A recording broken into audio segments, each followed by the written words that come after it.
How are He you? said that funny. What? Hi, Angela. Hi, Angela.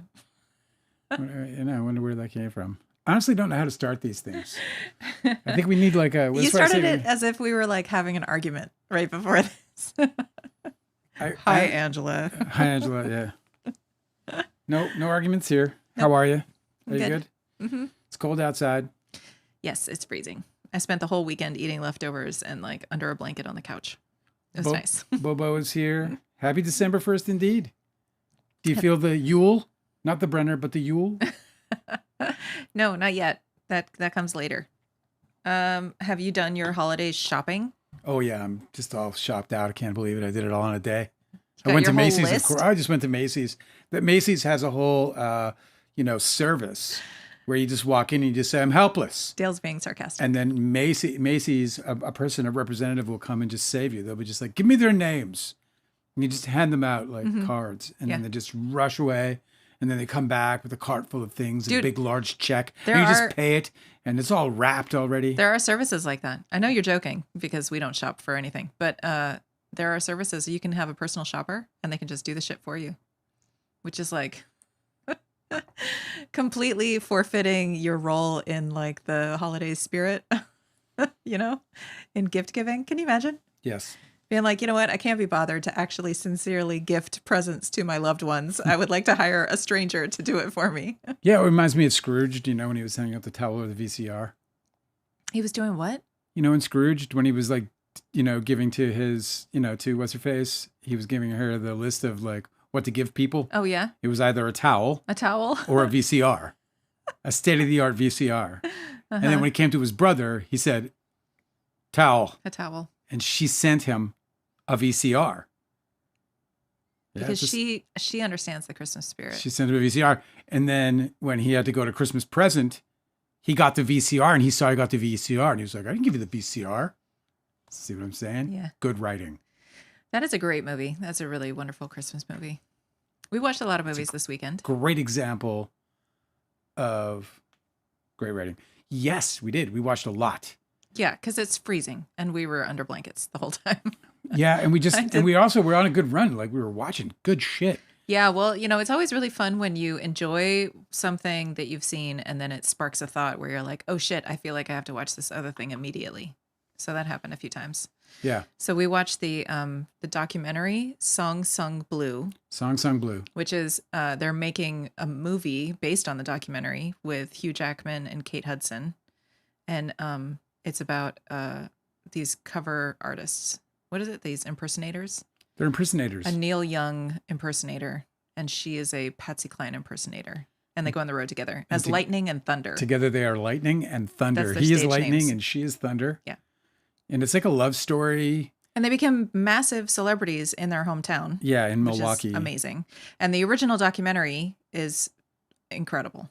And so I went and I found it. It's unlisted on YouTube. So we've got the Somebody link. else has probably put it up. But the link is in our description. So there's a movie coming out that has Hugh Jackman in it and Kate Hudson. Kate Hudson, as you said. And you asked me to watch the trailer after we watched the documentary. Mm-hmm. So first of all, just let me start out by saying why you're so cool. I was going to say I'm cool? Why you're so cool. Yeah, I'm all right. You're really cool. And here's why I'm going to say this, because you hear things, you hear about things, and then you just go and you like jump down the rabbit hole right away. Yeah, like, I'm a curious You don't mess person, around. So like I'm sitting around. Like, it's not like very unique though. Dude, if that trailer hit me, because Cosmic Urgency said that this trailer looked like shit, and you just showed it to me, and I agree. I think the trailer kind of looks like garbage. Like I don't understand why anybody on Christmas Day is going to go and see this movie. But you jumped down the rabbit hole. You were like, what's this about? And you find out that it's about this couple. The movie is based on a documentary of the same name. And I was like, oh, well, I'll just watch the fucking documentary. And then you go hunt down an unlisted documentary. Yeah. And it was fucking amazing. It was an incredible. It was an awesome, like, home movie documentary. Like just you get your camcorder out and you film these like really eccentric regular people doing amazing things in a true documentary format, right? Like this is what I loved about it, right? There was no bias, there was no narrative, there was no agenda. Everything was just like raw and real, and let's watch these people's lives unfold. the bias was in and of itself, I guess you could say. Like, if there was such a thing, you mean, obviously they had No spoilers. decided to be, well, there is no spoiler. I'm saying they decided to be filmed. Yeah, right. And there's a lot of footage. Like, their whole life is really well documented in this very like incredible period that's filled with just the ups and downs of life in like the most like, you would the kind of things you'd expect from writers, in a life, with the love and the tragedy and the everything. It's all fucking there. And it's like wildly inspiring, heartbreaking. It's just everything. It's just it was a perfect documentary. And you can watch it for free. How many tiny pineapples would you give the documentary? I have to give it 4 or 5 because I can't go more than a half a tiny pineapple. Why? Because we don't do that. We go in increments of half. So 4.5. 4.5 tiny pineapples, but it is but much closer. 5. It's much closer to 5. Like it would be like a 4.87 or some shit if I was like a gaming, and I had all the things broken down. Well, the dialogues gets you know what I mean? And they fucking work it all out until they get their 4.87. I beat out Zelda. It's brilliant. I couldn't recommend more that everybody who watches this live watch this thing because I think they'll love it. It's just absolutely, they're addicting. There's something so fucking wonderful and charismatic about them. You also feel like it felt like a little slice of home too, because you're from this region that they're from. I mean, obviously you're Canadian, but these guys are from like the north. What is it? North? It's Wisconsin. Wisconsin. Yeah, it's Wisconsin. That's where. Yeah, so that look, I'm from that exactly, but it's just a place of pure entertainment. Minnesota. If I decided to write a book, like I was thinking about writing a book about my mom and dad's apartment building, because it's just like it's the fucking craziest shit. And then there's every kind of Canadian you can imagine, and then every kind of immigrant to Canada you can imagine, all living in this building of 250 suites. So it's just like a town, And I was like, man, I'm gonna fucking write a book about this town that my mom and dad run. The sheriffs. Yeah, the mayor and the sheriff. There's a specific type of like North American species of human that's just delightful to hang out with. Even when they're really quirky or really like combative or really, like, I don't know.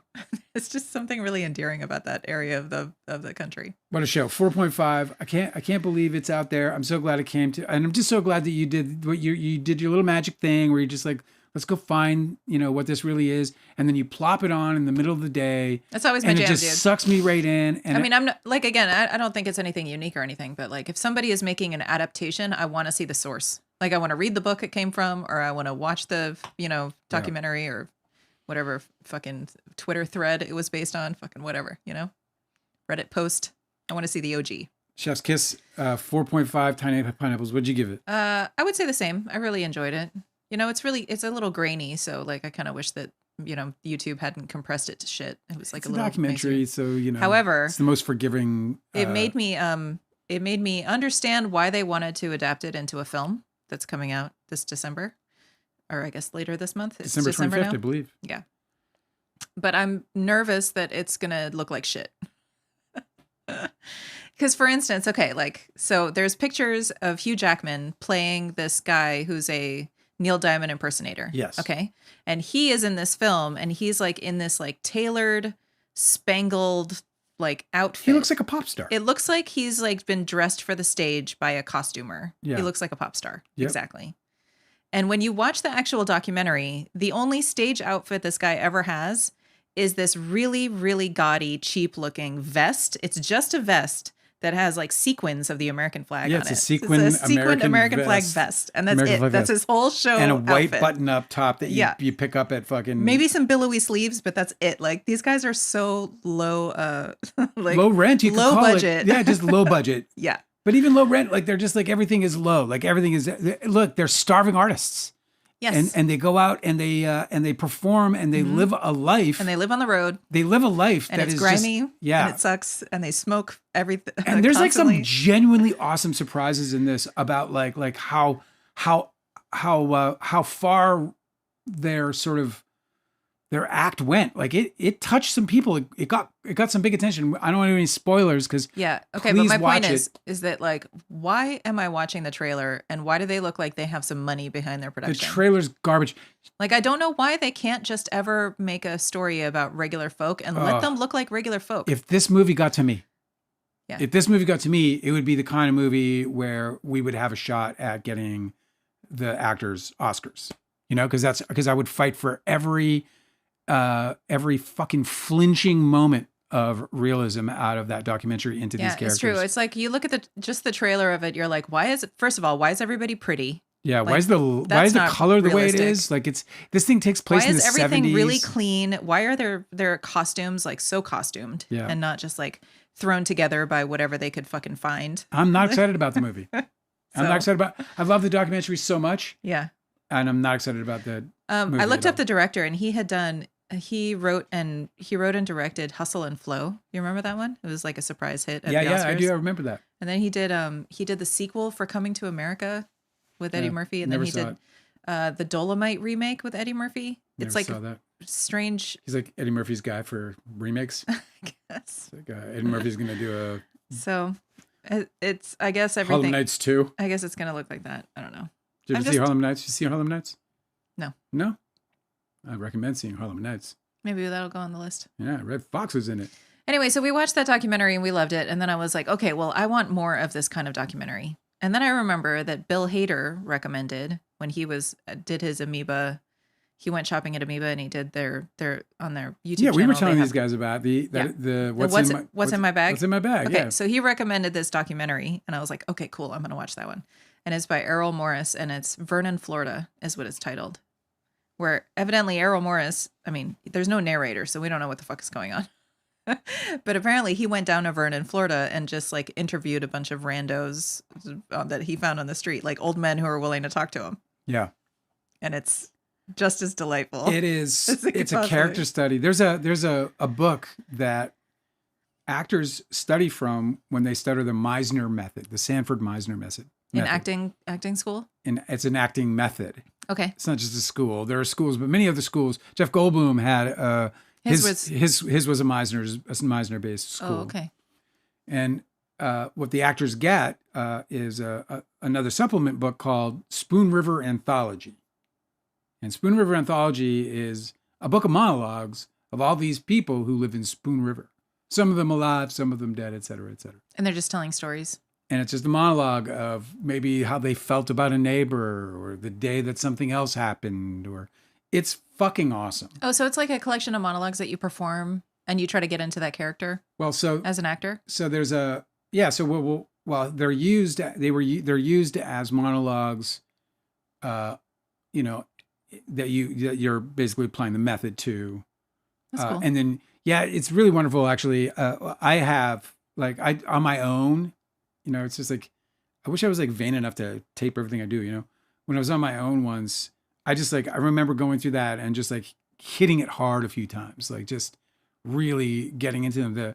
The monologues are fucking beautiful. Like they're so full of the life, like you can feel the whole life around these people in just their monologue, which might be a page or two, maybe a couple pages more. I think that this is this is kind of like a key activity to like develop your own sense of artistry. I don't know. I feel like that's I don't want to digress too much from the movie review because like I was just mentioning Spoon River. Let me just say what I'm going to say. Okay.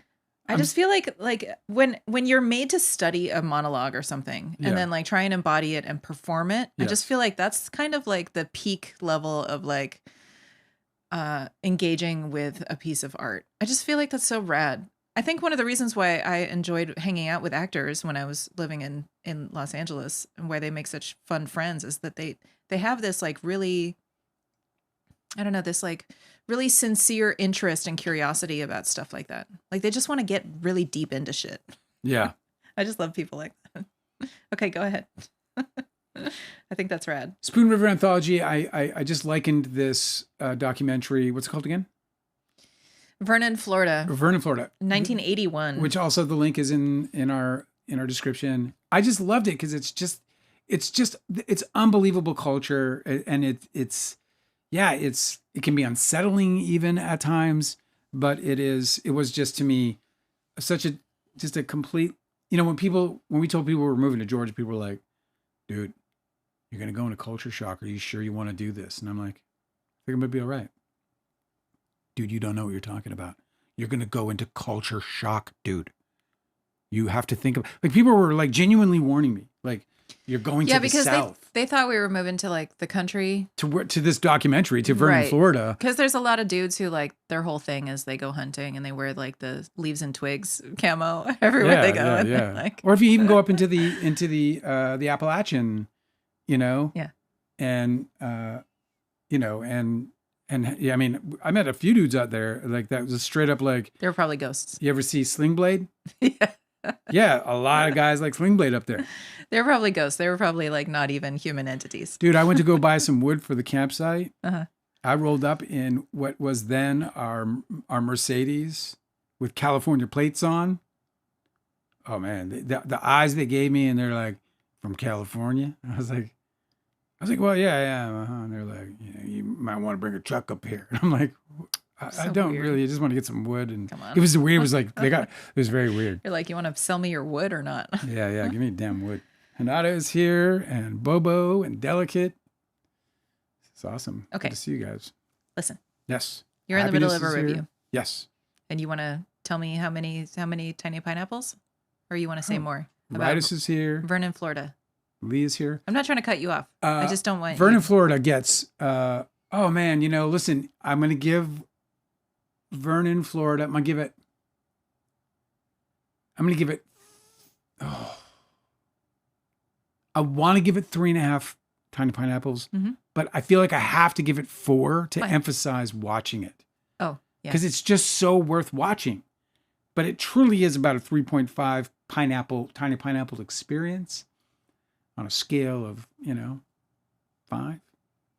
But I couldn't recommend it more. It's a 5 tiny pineapple recommend. I also give it 3.5. I thought it was delightful. It's just, Errol Morris never misses. He's just like, he just knows exactly when to tell a story and when to instead just show people being people. It's real life and it's satire at the same time. Like he has a shot, like this thing is all in the 70s or whatever. He has a shot, or I guess in the 80s. It was a 1981 documentary. Yeah, but the people are like in a time capsule, bro. He has a shot of this local law man. I don't know what he is, if he's a cop or a sheriff or what the fuck he is, but he has aviator glasses. And he looks like dead straight out his windshield from a profile. And he's just telling his story with that fucking, deep Southern Florida accent. And oh my God, it's just great. a scene in a fucking movie. But it's real life. if you watch it all the way through, you notice that he's sort of like sewn kind of like through lines. Like each person will tell a story that kind of segues to the next story. So the editing of it is really exceptional. Anyway, yes. I love it. Thanks, Bill Hader, for the recommendation. I loved it. Appreciate that. I'm so glad I saw it. Again, another thing you sort of dug out of like, it just fell out of the sky, really, because we were just watching it. And then he said it and you remembered. He said it to me and he said it. And like, in my normal fucking way about life, I'm like, oh, did he say something? That's cool. He said something. Oh, what's this? I'm going to taste that. No. You're taking notes like a Virgo would. I got this. I'm a Virgo, yeah. Put it all down there. I'd be like, I must investigate. And Bill Hader did deliver. It's a fucking cool experience that I won't soon forget. Okay. You also really enjoyed, we watched, there's a mini series on Netflix called Death by Lightning. Death by Lightning. Yes. Death by Lightning. Netflix series on President Garfield's very short presidency. And it won't leave me. I love this series so much. It could bring me to fucking tears. That's how much I love this. Would you series. watch it again? You want to watch it again? I would watch it again. Yeah, me too. I love it. I feel like Michael Shannon. It's weird because to talk about this performance the way I'm about to makes me nervous because I don't want to, for anyone who hasn't seen this yet, I don't want to disadvantage anybody by getting into the subtle brilliance of this performance. But it's it's not only the best. Disadvantage in anybody? Yeah, Like, because you I don't want to to blow it up. Yeah, I so don't that want to blow it up. people- I want people to come in and have the kind of experience I had. Yeah. So it's hard to be careful here without and not be able to like at the same time express my deep admiration and love for the work of Michael Shannon and the whole entire cast. My favorite was Charles Gateau is played by Matthew McFadyen, and I'd never seen him before. Apparently, he was in Succession, that show on HBO. He is. I want to watch everything he's ever done. He's It is. fantastic.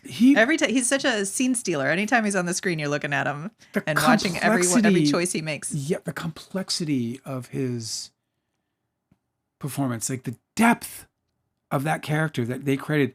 You know, to think that they're playing these people whose character we cannot know except through what history leaves behind. Right. We just can't. There's no videotapes. You know, when you look at what There's a lot of Hugh historians. Jackman and what Kate Hudson had available to them Yeah, right. in terms of an archive to work on and build characters versus, you know, what these guys have. And to do what Michael Shannon did with President Garfield was just out of this world. It's so deeply inspiring. It's something to revere. It's not just the best performance I've ever seen him do. It's one of the best performances I've seen anyone do. It affected me so deeply that I can't let it go. Sweet. We watched a movie of his, and we'll give it that one. It's Tiny Pineapples in a moment, which is Take Shelter. Take Shelter, and you know I put that on after just because I was like, well, I want to watch more of what Michael Shannon does. So I haven't put on this movie I've been meaning to watch. I'm telling you, man, this show and it's just it's you know. We really are in a golden age for television. It's been lasting a long fucking time. That's great. This is some, you know, it's a 4-part series. So it's not a big, long commitment either. We binged it one night. How many tiny pineapples do you give it?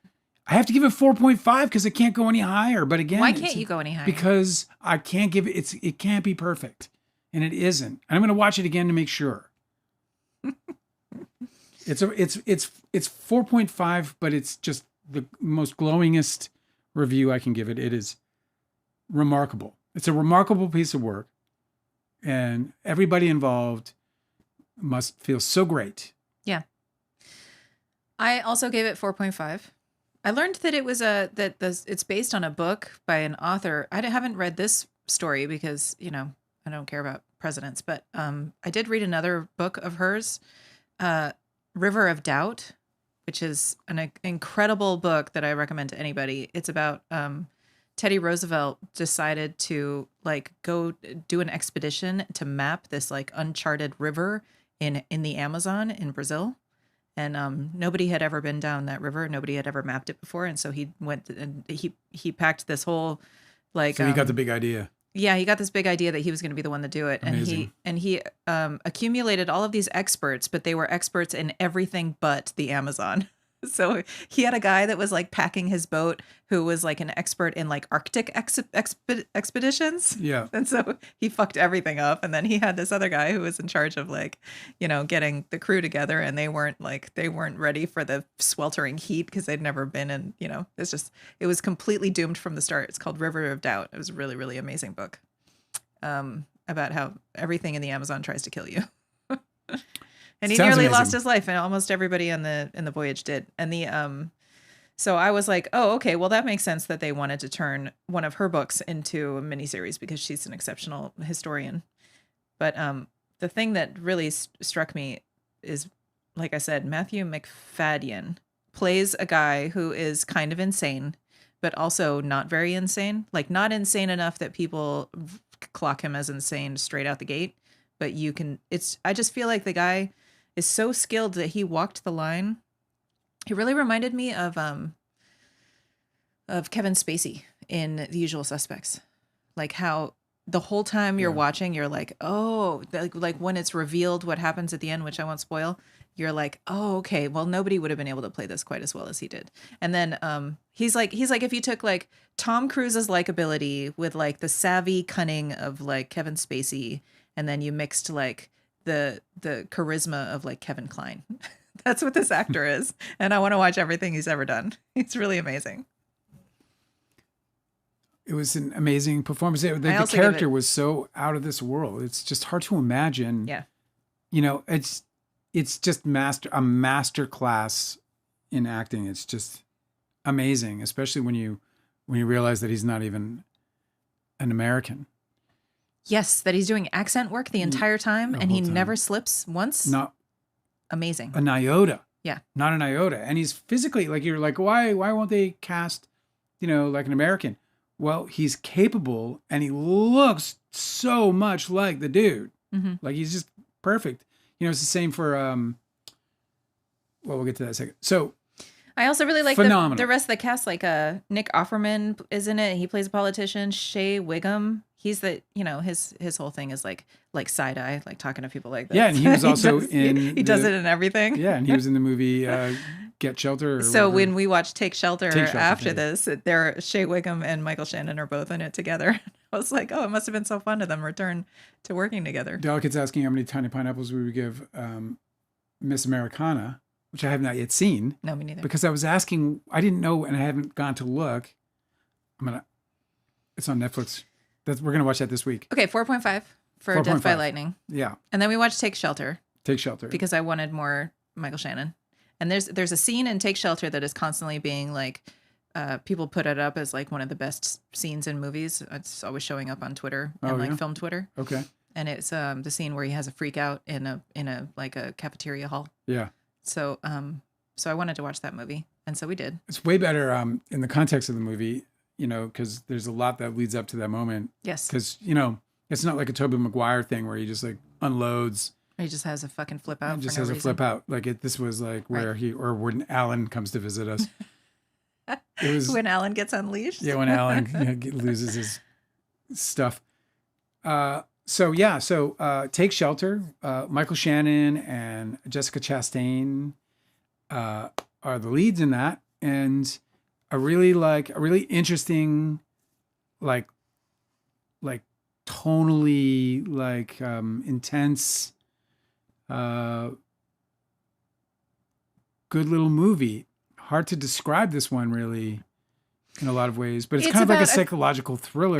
It's a psychological thriller where a guy is grappling with what he believes are paranoid hallucinations. And I just think it's really incredible so I looked up the director of this movie, and he always works with Michael Shannon. Yeah. He's worked with Michael Shannon in every single movie that he's made. For a good fucking reason. He's like, the guy's just... I need a guy who can get the job done. I'm going to call Michael Shannon. He's such a peculiar look too, like Michael Shannon. He's a strange looking His face is looks like an artist that went too far, I'm sure like a sculptor that went too far. Yeah. So you could have just laid off the chin, Well, but so here's the thing about Take Shelter is that the movie is entirely like it works or it doesn't work based on how realistic the performance of somebody grappling with severe like mental illness and paranoid delusions and like. Yeah. So there's a lot of scenes where the guy is just he's just emoting, just expressing like silently. Yeah, he's in a moment emotionally. Yeah. Yes, and that the entire movie wouldn't work if Michael Shannon wasn't so good at his job.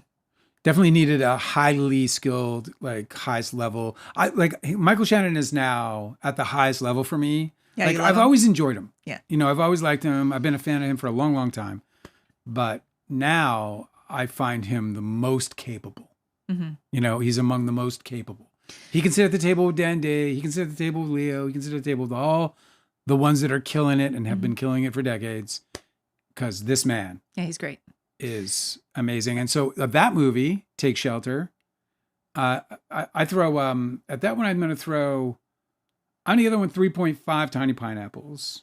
I thought it was a really good movie. I would recommend seeing it.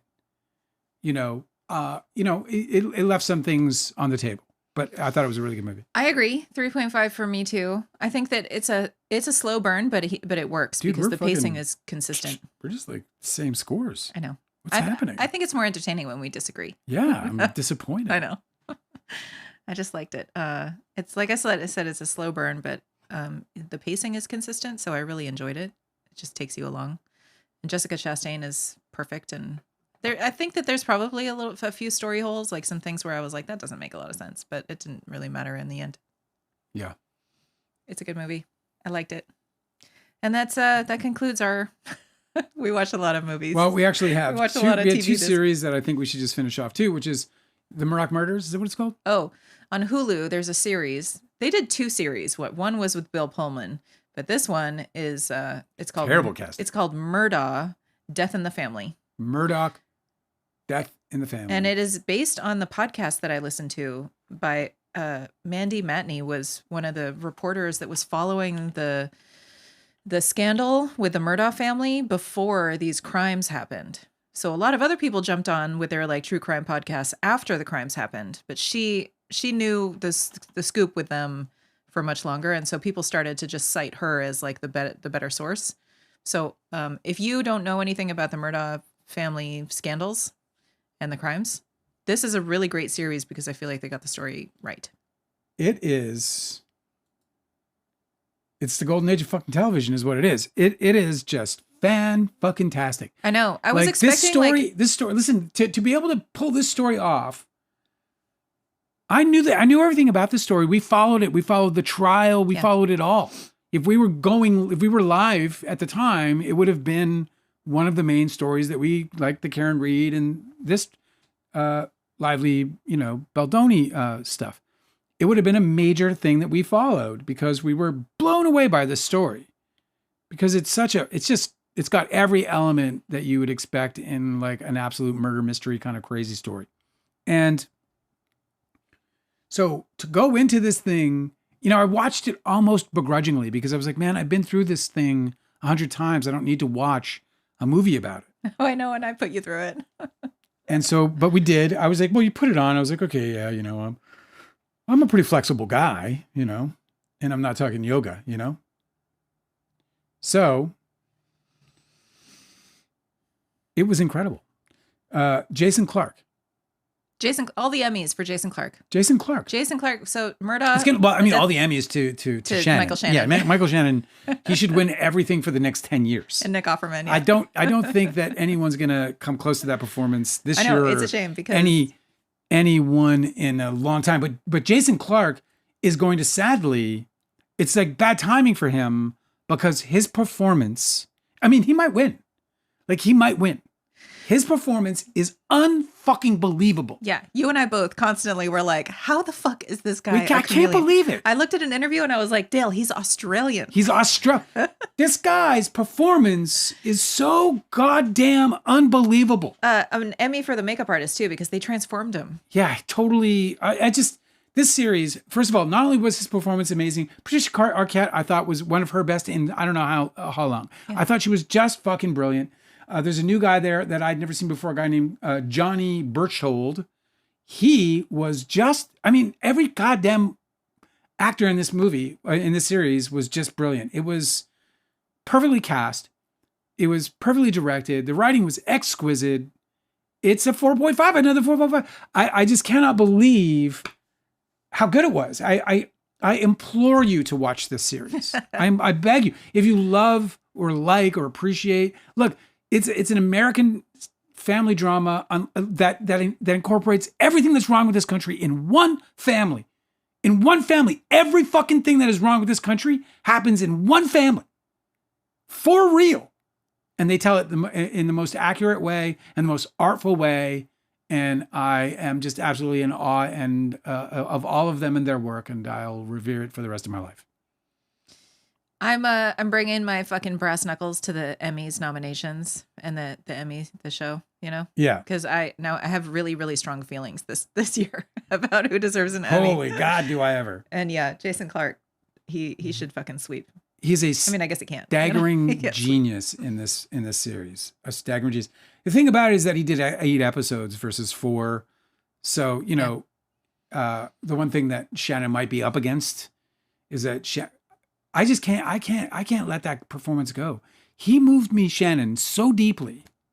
He affected me in a, there's almost like an aching for him, for Garfield. It was just amazing. I can't believe what he did. I've never, how, I just, he created a character, that it was clear that Garfield was supposed to be a gift to this country of Lincoln kind of level, a Lincoln level kind of gift to American culture. Yeah. He was going to transform this country in a time when it needed it once again. And so how does an actor bring that kind of and he did it. He pulled it off. He was. I'm not one to like fall to my knees, but like Garfield, I might like fall to my knees if he's he was that like. What do you mean fall to your knees? There's a point in the series where the his assistant, I guess he is, says to somebody, he's the greatest man I've ever known. And, he says that and it's like an easy line, right? Like it's an easy line and like it's almost a cheap line really on paper, as a writer, I'd be like, I'd struggle to be like, oh, fuck. I mean, obviously he's trying to force this one on, aren't I? It was kind of putting that out there like that. But the thing is that before that kid delivered that line, I had those feelings about the character Garfield. We're talking about it with him again, and we're supposed to be on this other series. You know what I mean? I had that feeling. I had that feeling of like just being in awe of this man, of the greatness and the power and his like will, to like heal and to mature this country. It was fucking unbelievable. It was just so bloody, staggeringly beautiful. And then that line happened, and I'm thinking to myself, oh my God, he did that. It was as if when he read the script, Michael Shannon saw that line and said, this is what I have to live up to in my performance. This line cannot be delivered. He's the greatest man I've ever known. Right? Mm-hmm. Unless his performance was perfect. Yeah. And he did it. Yeah. They all did. Fucking amazing. The casting was fucking sick, dude. 4.5 tiny pineapples for the Murdaughs. It's just fucking absolutely outstanding fucking series. It's just ridiculous must watch television or streaming or whatever. Go get yours now. Did I take up all your time? Did I? No. I would give the Murdough series like a 4, I think. Yeah. There's also a lot of things that came out in the trial. I feel like it could have been presented a little bit.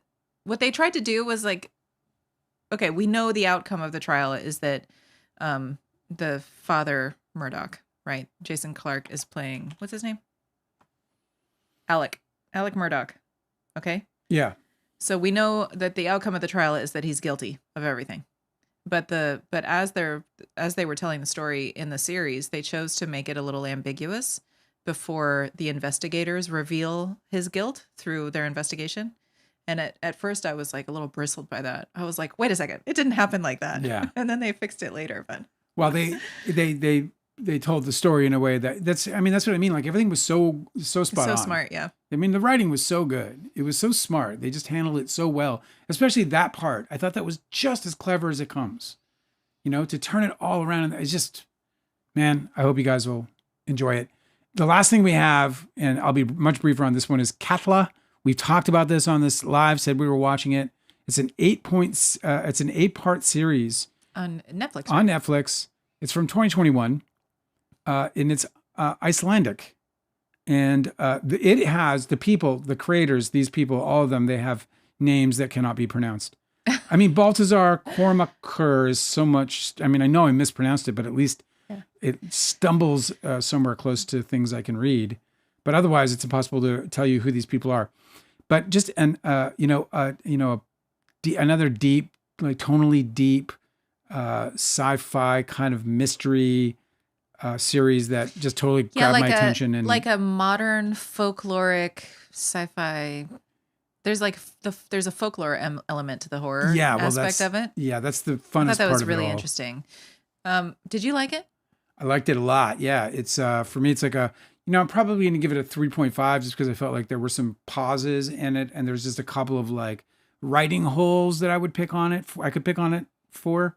But overall, I thought it was really super clever. It, the performances were super solid. I loved that it was like it had a real indie feel to it coming out of Iceland, even though they did have a decent budget. But you can tell it's like definitely nothing the budget that you would get in like most of these like the Murdough or just much or fucking Shannon's thing. Forget about it. That thing was like, I'm sure $50-60 million at least in production. It was fucking staggering production. Whereas this was like probably just in a few $1 million, And I thought they really fucking nailed it. It's this really cool premise where KATLA is a volcano and it's erupting and it erupts a very long time. And there's this like Icelandic folklore story around how it starts duplicating the Changelings. changelings. It starts creating changelings. Really solid. Fucking enjoyed it. I caught it on a list, like you might like this list in one of my feeds, and so I brought it to the table. I said, let's watch it, and it was a really solid series that I would highly recommend. But yeah, I'm going to give it 3.5 tiny pineapples, and I really think it's like we're seeing if you like a good slow burn sci-fi folklore kind of series. I'll give it 3 tiny pineapples just because I struggle with like suspension of disbelief sometimes with these. Like sci-fi stuff is usually kind of like a hard sell for me. Yeah. Because I'm too much of like a realist, and it kind of sucks that I can't enjoy everything. Yeah. But there were a lot of things where I was like, a lot of moments where I was like, they wouldn't act like that. Come on. You're just expected to like go along with it, But it's really interesting, super original. I've never seen anything like it. I really like the concept of changelings. I think that that's a really spooky, kind of mysterious concept. It's so fun. Changeling stories are interesting. Yeah, it's so fun. Okay. That was 40 minutes of reviews. Yeah, well, there were a lot. We watched a lot, but it was so good. Everything was so damn good. Like, we watched a movie, we watched another feature that we're not even bothering with because it was just not good enough to talk about. Mm-hmm. And we just had so much other good shit. So anyway, I loved it. Let's move on to, do you want to go right into the docket? Because these guys look like they're hungry for the docket. Oh yeah, sure. Delicate said, speaking of Hugh Jackman, that's a good segue to the drama of the unsealed documents. Yeah, you're not kidding.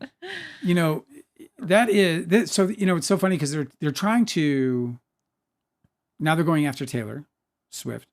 What do you mean going after? Yeah, like they're putting posts up about just hatred posts about how she's a conspirator. In this, it's just, it's so crazy to sit around in the madness that these people live in and not notice it. Apparently the details of their encounter is that the Baldoni meeting went long, and then Taylor Swift showed up because she was going to come over and hang out with her friend. At the end of that meeting? Like, yeah. And the meeting was about, it was like just pre-production. Yeah. But it was just like a pre-production, They were talking honestly, about, bro, if I was in her rewriting the scenes. If I was in a situation where these fuckers were yelling at me and screaming at me or whatever, and then these other powerhouses. No, it's not even that. I'm talking about before the film was ever even filmed. Oh. That's everybody's conflating these incidents. Okay, I'm just telling you that the reason why they're the hating contentious meeting that happened after the writers' strike and the SAG strike. Let me time out though. That was just producers and Justin Baldoni and Jamie Heath and. But that's not what they're thinking. Okay, this is what I'm trying to tell you. Yeah, they're off their ass, bro. I know. That's the topic. Mm-hmm. They're trying to get after these guys, conflating the story and saying that they were in on the 5-hour ripping of Baldoni's soul. I think it's on purpose. I think that they're trying to bait Blake Lively or Taylor Swift into clarifying something. I think that they're conflating things on purpose so that they can get somebody to make a statement, and then they'll fucking talk about that. I think it's worse than that. I think they're just doing it to damage their reputations because they have an agenda, a combat plan, and a part of that combat plan is to harm the reputations of all of these people. And they're doing it. They're doing their jobs as promised. Rita said, on the first day of Christmas, Judge Lyman gave to me 500 RFAs. Wayfarer must answer honestly. I should have sang it. What's an RFA? What does that stand for? Request for RFA. Request for. I don't know. RFA. What's RFA? Rat Fink Automobile. What is a request for RFA? Bobo said for a formal document issued by a government agency or organization to solicit grant a cooperative proposals for a specific program. Yikes. Jeez. Request for application? No, that's not it. Okay. I'm sure that the chat will inform us because you guys are always so helpful. Some kind of and Bobo said, can't wait for the new Ryan Reynolds. Authentication? Listen. You just said the chat was going to help out, and I'm telling You listen. Did you get an answer? Somebody says authorization with a question mark so that they put it up as an offer. Mateo. I'm going to reject that offer. RFAs. And then authentication says, Lacey, that sounds interesting. Request for authentication sounds very intimidating, doesn't it? Authentication. Authenticate this. We think you guys are full of shit, so if you wouldn't mind showing us the proof. Reputation is fine. Yeah, of course it is. Yeah. I'm Bobo said, can't wait for the new Ryan Reynolds with Will Ferrell movie. I didn't know that there was one. They're both in a movie together? I guess. That sounds terrifying. We'll see. What do you mean terrifying? Because the whole point when you look at why would it be terrifying? Because because they're both. What are you, Baldoni? You're like everything's terrifying. No, because they're both off. They're both off their asses. Oh, they're you both mean like comedically? Yeah, it's like having like Martin Short and Jim Carrey at the same time. They'd be like, I would watch that though. Can we just have one though? Yeah, but maybe in pursuit of each other, and then maybe they have one scene together, like in Heat. You know, De Niro, Pacino. Rita said, you've all seen docket 1028. Baldoni narrative is about to be torn apart come December 5th. This is the thing. This week, we're expecting a big drop of, I think the response to the motion for summary judgment is due on the 3rd. It's just like that. And to there's me like is the 3rd, the 4th, the prime 5th. We're going to get a bunch of stuff to talk about. Mateo says, I have no idea, just a guess. Yeah, me too, man. I know exactly what you mean. Basically, they got to show what evidence Lively has shown that contradicts their story. Yes. Okay. Kindly DiCaprio wants to know, would you ever make a true crime into a movie? And if so, what crime? I would. I would do almost everything and anything that really got like me excited. Like if it was, I don't really, as long as it's like, like something like All the President's Men is a movie I would like, and to work with the right writers, because I wouldn't write that movie, but I would know how to pace it out. I would certainly know how to develop the script for the movie. A request for admission. In civil litigation, this is a formal discovery tool where one party asks another to admit or deny specific facts or the authenticity of documents. That is exciting. What have we become? What do you mean it's exciting? It's definitely not exciting. Yeah, no, for me, that's exciting. I'm excited. I know that whatever makes them uncomfortable, like whatever they have to like sort of navigate around because they don't want to just outright admit the truth. I think that's interesting. But it's so funny that you're like, I can't wait. I'm excited about what's on the docket. You're right. I didn't put in civil. I should have put in civil suit. Oh, right. That's why Happiness gets paid the big bucks. Oh, Happiness in Your Life said that there's a story that's similar to the Murdough families. Melody Ferris.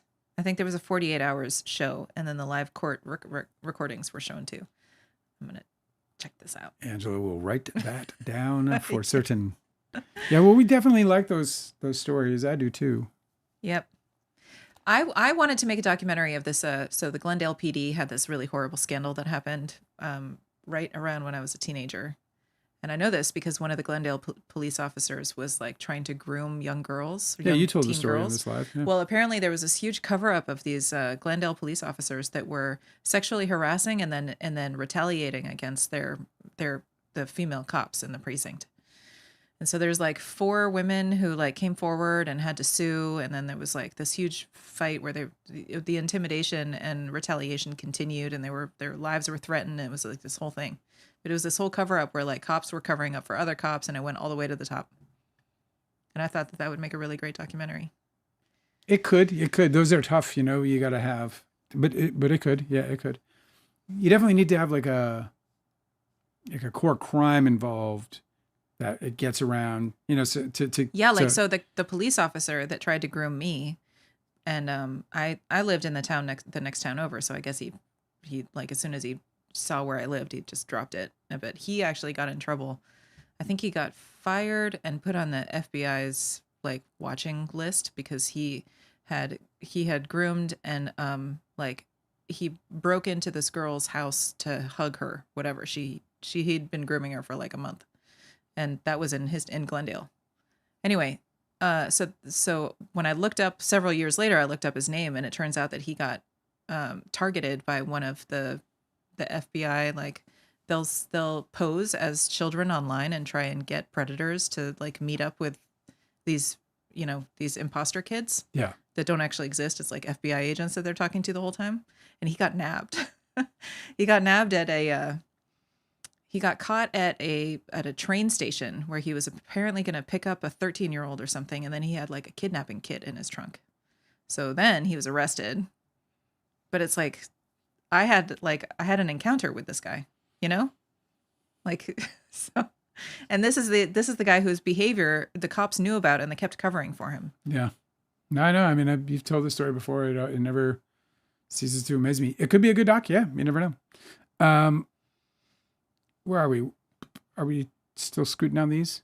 Yes. Oh, the Melody Ferris. Yeah, I want to check that out. Happiness. Rita said that basically they got to show, I think that means they have to show why evidence Lively has shown contradicts their story. Oh, thank you for Happiness in Your Life for defining that for us. Oh, for admissions? Mm-hmm.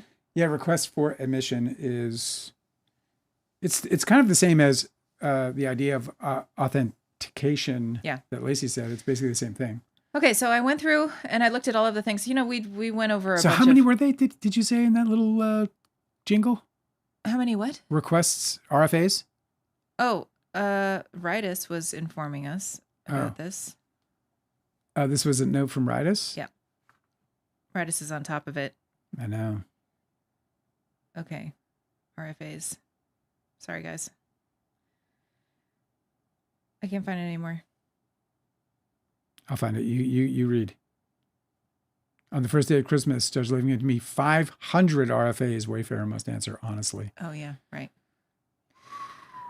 Okay, so I went and I saw this wonderful person had posted what had become unsealed. Okay. Yeah. And so I went and I grabbed everything, and there's a fucking lot, guys.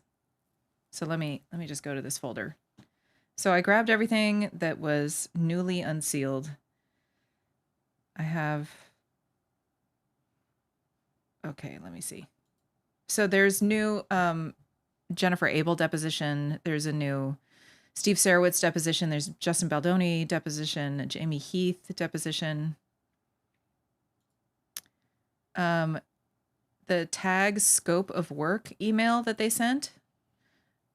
Exhibit 17 is what a lot of people are talking about. That's Mitz is being introduced to Jennifer Abel, and then Mitz, who works with Justin Baldoni and Jamie Heath.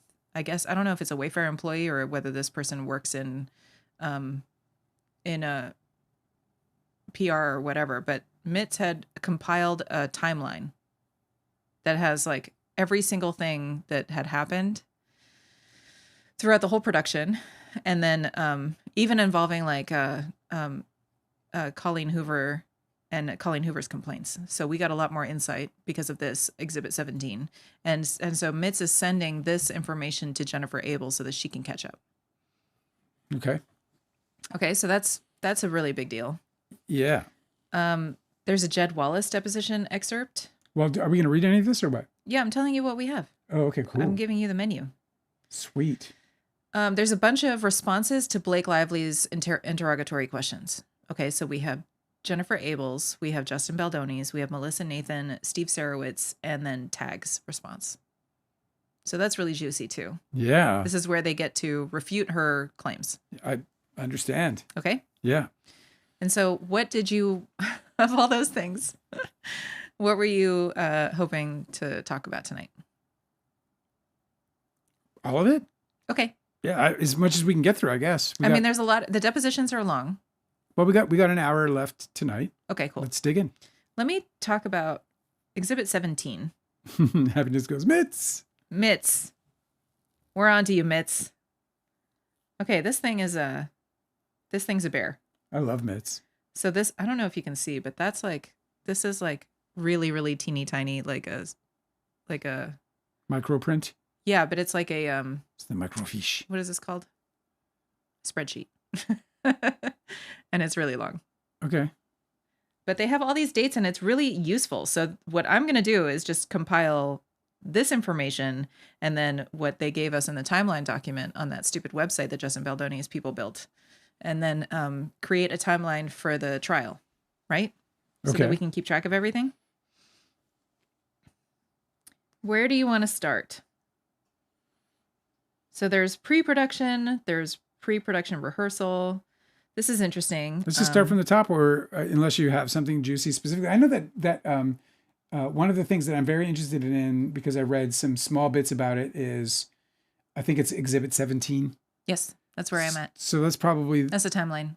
That's where we're at. Mm-hmm. Okay, just dig in from the top, I guess. Okay, so they begin pre-production on early March. Okay, Justin flies to New Jersey to begin prep. March of 24? Of 2023. March of 2023. Justin meets Lizzie Talbot, the intimacy coordinator, on the 20th of March. Okay. God, they work so fast. Isn't it amazing? March of 20, they're in pre-production in March of 23, and they're at a premiere in the summer of 24. Mm-hmm. It's fucking wild. Okay. Okay, so April 4th, Justin Baldoni reaches out to Blake Lively regarding planning for sex scenes. Mitz has written, need to find actual text to Blake Lively, but Justin Baldoni and Jamie Heath spoke about this via text, so more than likely text was sent to Blake Lively on the same day. And so he's sent a link to a text, Justin Baldoni and Jamie Heath drafting a text to send to Blake Lively discussing the need to talk about, in quotes, sex scenes and body comfort. And then sometime between the April 21st and the 24th, Justin had a phone call with Blake's trainer and asked about her weight. So that's in here. Justin had a conversation with Blake and Ryan regarding her weight. That is on April 25th. He said somewhere around April 25th. He said that this whole timeline document was like a work in progress. And I have one of these that I built myself for to keep track of all of the events of Don's Plum. And I totally recognize he was like, this is just like a work in progress. There's a lot of typos and some mistakes, and there's a lot of like rounding of dates. And every time I see this, it stokes in me like the discomfort of like having my own document that's like really shitty like work put together exposed. So I feel for the guy. Yeah. And we're all like poring over this, and he's like, it's not done. Okay, so Justin had the conversation with Blake and Ryan regarding her weight. He writes, Justin went over to Ryan and Blake's penthouse, and Ryan unloaded on Justin how horrible it was that Justin would ask about a woman's weight, claiming that Justin Baldoni was fat-shaming Blake. Justin was completely embarrassed and apologized and even shared some tears. Taylor Swift and Hugh Jackman were also present in the apartment at the time. So this is a pre-production meeting, April 25th, 2023. Okay? Yeah. What do you want to say about it? Well, because he raised everyone's expectations with Man Enough. Mm-hmm. You know, he was supposed to know these things. Yeah, and also in Man Enough, and we know in his own documentation that he considers himself an expert. Yes. Well, no, he doesn't. I mean, that's his whole thing. He's like, not I'm not an expert. lawyers. I'm just learning as you guys learn. Not according to his lawyers. Okay, but listen. He also is talking all the time about how being confronted by friends and having that opposition where people push back on you and tell you, hey, dude, you're fucking up, is actually really wonderful friendship too. So that he was not inviting this kind of feedback is very strange, because that also is not very man enough of him. That he thought that this was like combative instead of like, oh, it's a learning moment. That's his whole thing. Well, we don't know. I mean, he according to that note was very, contrite and crying and all this stuff, right? He was very yeah, it's weird. Justin was completely embarrassed and apologized and even shared some tears. So, I mean, that's not in his version of events, but it's here on this document that's prepared by Wayfair. Yeah. Okay. But the point is like when I hear him that he heard, that was my reaction to him having, cried in the situation. It's like, you're supposed to know this, dude. Mm-hmm. You try to come off as an expert, and I know I think you're conflating what he is using as humility as a tool to manipulate. He's using humility. Oh, I've so much to learn. He's writing books. Okay. Mm-hmm. Well, I made Small Group. The fucking director of Small Group. It was the only thing he's ever directed. Right. He calls me up after we finish the cut and he says, I'm thinking about writing a book for first-time directors. And you're like, dude. And I said, You can't. I don't know how useful that really is, bud. You got a long way to go yet. You know, you're one movie in and you were as green as I've ever, seen. And anyway. So this apparently Erica's here. happened. What's up, Erica? Hi, Erica. This apparently happened like almost 3 weeks before they began shooting the film. Yeah. Okay. Yeah. So this is in pre-production. They had yet to even rehearse together. Okay. Yeah. So just for context Okay. about how early on they're starting to have trouble with Justin Baldoni's mouth. Okay. Yeah. Let me see. Where are we? Okay. The very next day, April 26th, Eric Damon, who's the costume designer. So this is pre-production, obviously. This is all pre-production. Yeah. Yeah. April 26th. So their first shoot day isn't until February 15th. Okay. Their first rehearsal together at the production office is this day. Okay. Yeah. April 26th. So May 15th is their first shoot day. This is how far in advance this is. Okay. Yeah. Eric Damon, who's the costume designer, April 26th, meets with Blake to go through the wardrobe. Mitz has written, Eric shares that wardrobe fittings are moving slowly and he's worried about getting everything done in time. And there's a link to I've text. never heard anything other than that ever. Yeah, I know. There's a link to text with Jamie and Alex regarding wardrobe fitting. Now show me where do they say that Blake is taking over the wardrobe? Oh no, she just did. He's just trying to manage his time. Okay. Yeah. Same day, a rehearsal at the production office, April 26, 2023. Justin and Blake work on the script and they had rehearsal. Justin and Jamie met with Blake at the post-production office. Okay. Justin makes comments about praying for Blake Lively's father. This is not dated. So it's somewhere between maybe on the 26th, but somewhere between April 26th and May 1st. Praying for Blake Lively's Justin father. makes comments about praying for Blake Lively's father. Blake Lively later included this as one of the infractions in her all hands meeting before phase 2 of filming. So it's different to pray for a father than to say I speak to him. Yes, that your father came to me and spoke to me, which is and left me $40 to give to you. I wonder if is that what that's supposed to mean? I don't know if that's a different event, but this is the one that Mitz is aware of and has noted on the timeline. If that is a precursor to that, then it gets even worse, doesn't it? Justin makes comments about praying for Blake Lively's father. Okay, but this is important because we have a date for this now. So not a specific date, but we have a range.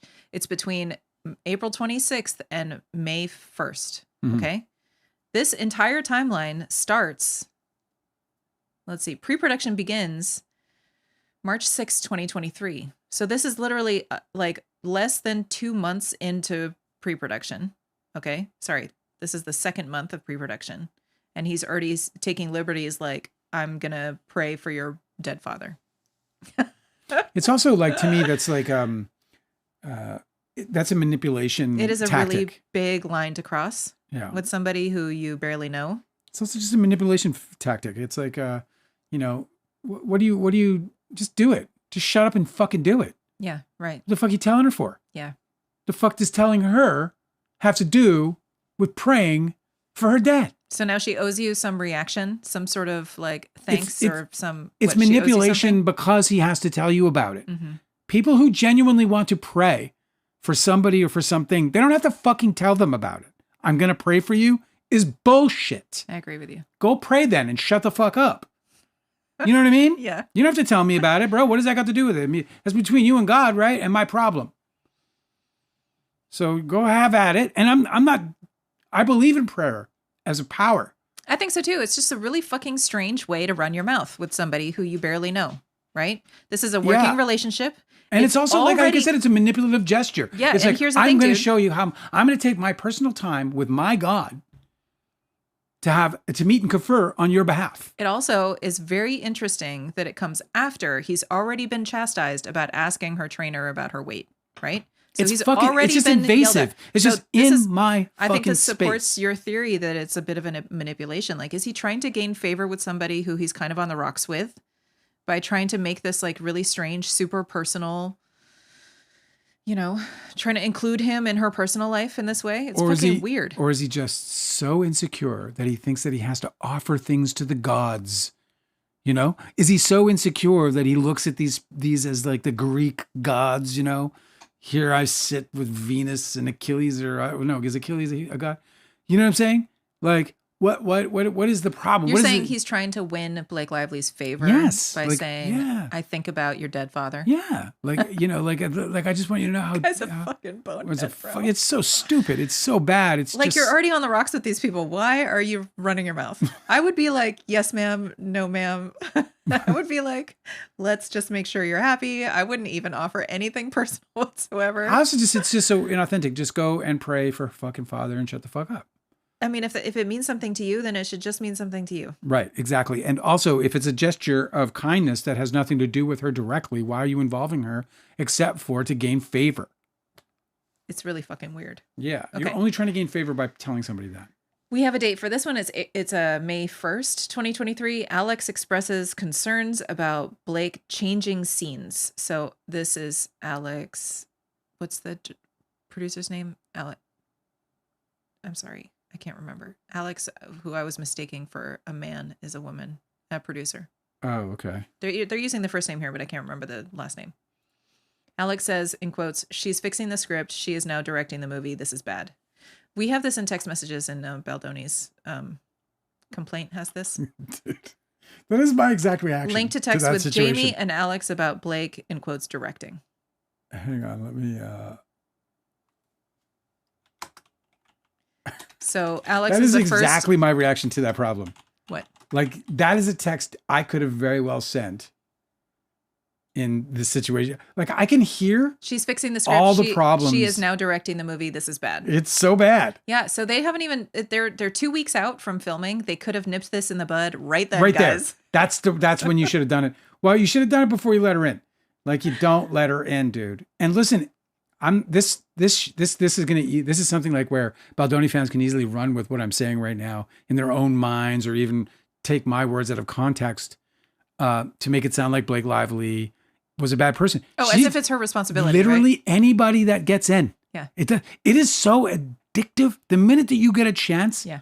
to make a cut, to be like, hey, can you back that up a couple frames? As soon as you say those words, you're like, oh my God, it's happening. You are touched by the infectious inspiration of working with something so great as film. It is so great to work with. It really is. There's like it's so hard to explain, because as it's happening, it might feel a little mundane, but you will not sleep that first night. If you're working on a movie, a meaningful movie, you know, it doesn't mean that it's going to be big or whatever. Alex Sachs. Alex Sachs. It took my brain, like the guy who's like running the library in my brain had to like go back to the stacks and like leaf through and then pull out the file. It took me a second. Anyway, listen, Alex Sachs. Alex Sachs. That panic is real. It's a real problem when you, and this is why this is so interesting. And what I love about it is that it speaks specifically to. I was just checking Alex Sachs' producing credit. She's a PGA. Mm-hmm. So you're saying that you would have sent a text like this? 100%. She's fixing the script. She's now directing the movie. This is bad. Yeah. I'd feel really. But this is why you don't work with movie stars, right? Because you're well, it's not that I don't want a bunch of cooks in the kitchen. I would work with movie stars. No, but I wouldn't let them in the editing room unless we already had agreed to collaborate. Well, so this is in the script. This is in pre-production. There's no editing room yet. Well, I'm saying I wouldn't. Okay, so even in that situation, like as far as like notes go, you know, listen. All I would say is that if she's handing in notes that is rewriting scenes in the movie, uninvited, that would be my reaction. If according to Baldoni's text messages with Blake Lively, he is very solicitous of this kind of input. He wants her to collaborate with him. They're collaborating really, really well. She's probably oblivious. Then what that statement is a statement about Justin Baldoni and not about Blake Lively. Yeah, this is Alex Sachs is talking to Jamie Heath, producer to producer, being like, we need to fucking we lost control of our director. We put a leash on this. This is exactly the conversation you would expect in this situation in terms of how things have turned out. Yeah. Seeing this, it's like, you know how the cops like, I know how this went down, like they know because of experience. I can tell you This scene right here was I knew it existed. It's interesting though. You say that this clearly for these producers is not about Blake Lively, but it's about Justin Baldoni. He's let her in, and now she's taking over his movie. Yeah, because he is the director. So if somebody else becomes the director, that's his fault. Then, right? Yeah, of course. If all of a sudden he's being directed, listen. The problem that Justin Baldoni had was that he didn't have me, not me personally, but a producer like me, where my job is to creatively guard him. So that means that I'm creatively involved. And so by being creatively involved as a producer who would protect the director's credit and the integrity of the picture as the director sees it, right? Unfolding. Doesn't have to be forethought, it could be in the moment. I become a wall between anybody who wants entry and the director who has their given moment to carve the movie together as they saw. We also don't know whether Alex Sachs seems to be acting like the sky is falling when she is simply rewriting some sex scenes to better tailor them to her comfort, right? It really depends on... I'm not really sure what the scenes they're talking... They could be talking about the rooftop scene, which I understand they're all very touchy about. But if Alex Sachs is upset about her having input on the script, but it's in regards to sex scenes, then I think that that's something they just have to deal with. Like you're not gonna put her through something she doesn't want to do. Sure. What I think that suggests, at least potentially, is that they know Justin. Mm. See, that's what I'm saying about Justin. It's like if you don't know Blake Lively, if you don't suspect Blake Lively, somebody who's coming in there to bowl people over or take things over, so it can only be one of two things, right? They're either making an assumption about Blake Lively and about some kind of aggressive, wrangling of authorship. Yeah, they just met her too. Right. Or they know Justin Baldoni and that he's this like sort of meekish, eager to please kind of survivor kind of guy. Right. I think that they also are dealing with a huge problem where he's talking out of two sides of his mouth, where Blake Lively never hears him push back against any of the things that she wants, and they have to hear him bitch about it, but he never changes his behavior with her. You know what I mean? Yeah. So, I don't know whether she was completely oblivious the whole time and thought everything was cool, because Justin Baldoni is telling her it is, Yeah. This is the same week that they had a preparatory HR training meeting. So I'm going down the timeline. On May 5th, they had a HR training meeting about respect in the workplace meeting. And I wonder whether that covered whether you should talk about your coworkers' dead parents. And that you'll pray for them. It's just, I every time you mention it just blows me away. So bizarre. I can't believe dude, you asked for a complaint talking like that about somebody you barely know. I cannot believe they did it. Okay, May 7th. So this is a week before production begins. Blake Lively informed production that her baby was ill and that she would not be able to travel to Las Vegas. Mitz writes, interesting note is that Blake was seen at Taylor Swift's concert on May 13th. So that is a few days after. Alex says to Jamie in a text, the other part of me is wondering if this is all a ruse, getting to her ultimately pulling out of the movie later this week when the strike escalates, depicting the friction already.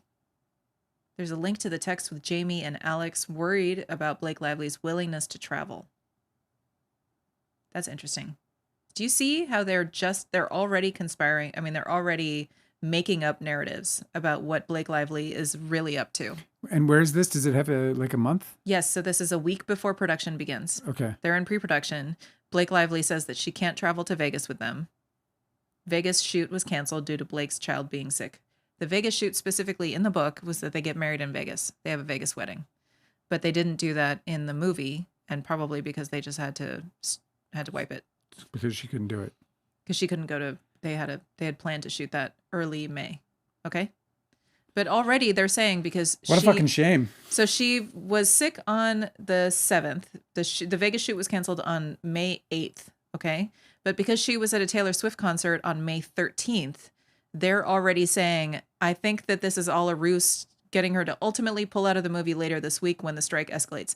These people are paranoid, and they're making paranoid delusions and in their text messages to each other about Blake Lively already. They're scapegoating her for something that seems totally reasonable. It's like jaded. they're just like so jaded. Because they don't think that she would go to a Taylor Swift concert sick. And here's the thing. Here they have already, I feel really strongly about this. So I'm going to talk about this for a minute. Sure. So this production is constantly bitching about how Blake Lively gets sick and then they have to stop production. Okay? Mm-hmm. However, they are not willing to do anything to protect her in the production. Now, already in pre-production, I guess they don't have a whole lot of control over it, but it happens later on while they're filming, and they're all in text messages bitching about how Blake Lively slowed down production because she got sick. But they're not willing to do anything to prevent that from happening. Okay?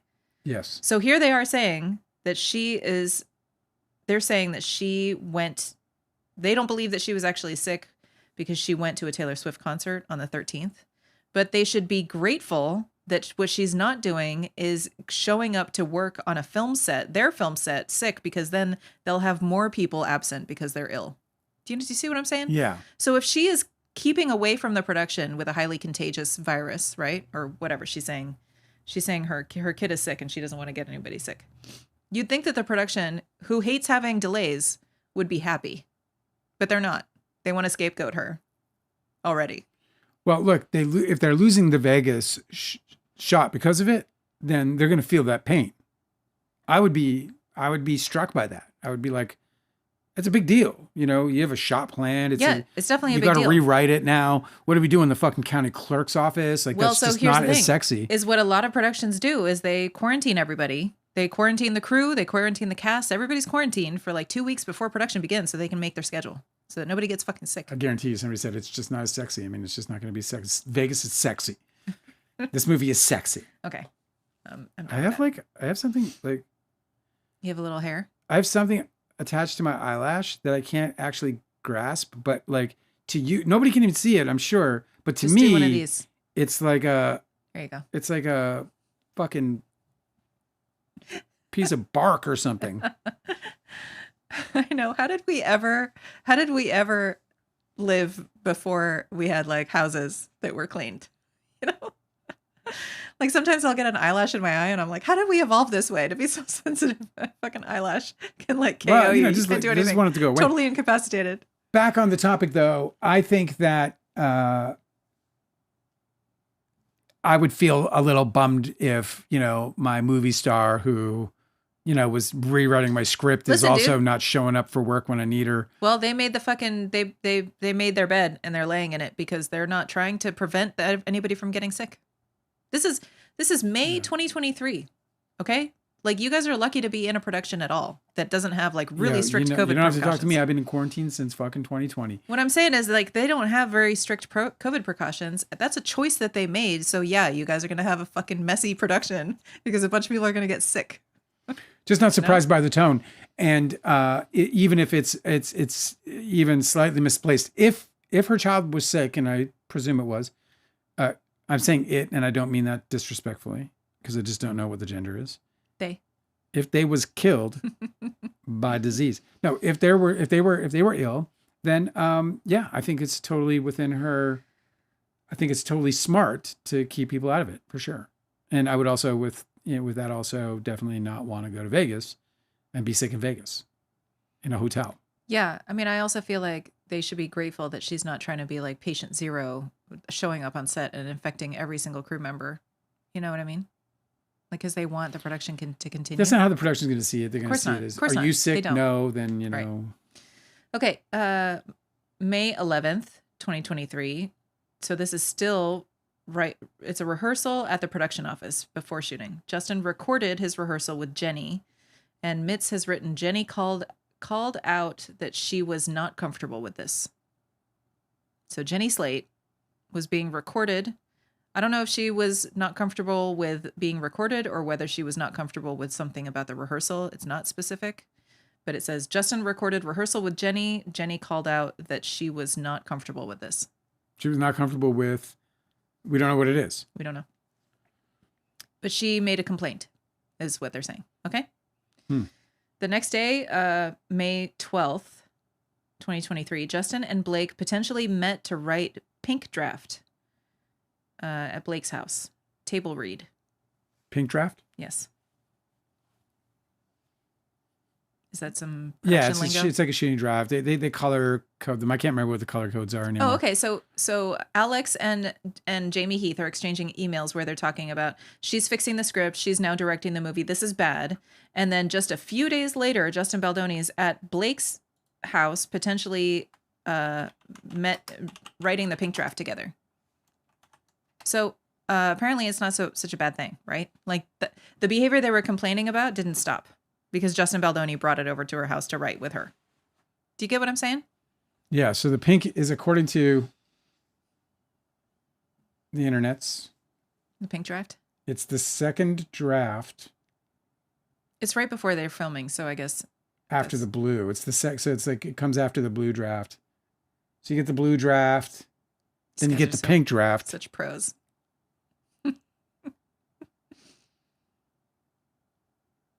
I'm trying to see if I can find like all of them. But anyway, it's apparently second version. A pink draft is the second set of revisions to the script. The first draft is usually white, followed by the first revision in blue.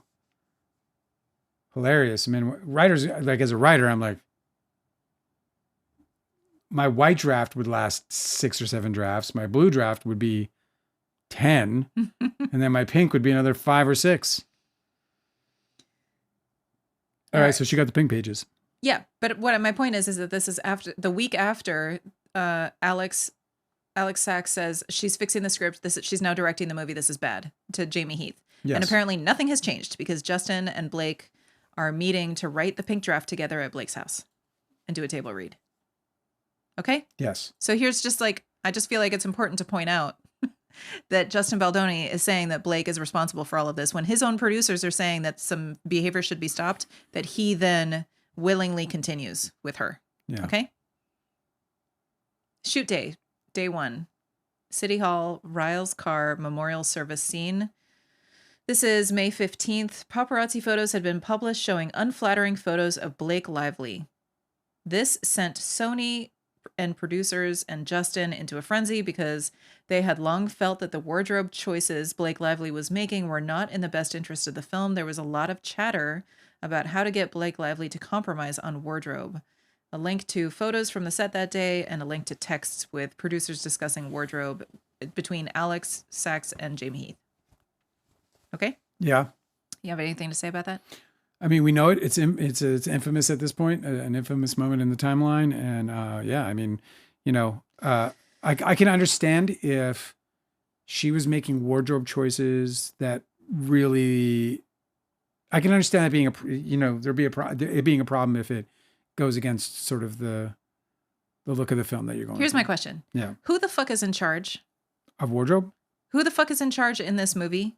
Why is Blake Lively making wardrobe choices that the production, that Sony, producers, and Justin do not approve of? It's difficult. It's difficult because... Like, why the fuck are you guys letting this happen if you're so upset? Yeah. They went into a frenzy because they had long felt that the wardrobe choices that she was making were not in the best interest of the film. Excuse me? Aren't you the guys in charge? What do you mean you had long felt? And Well, it was the first day of shooting that you decided to voice this to each other? It's difficult. It's a little bit of a touchy situation because she's postpartum.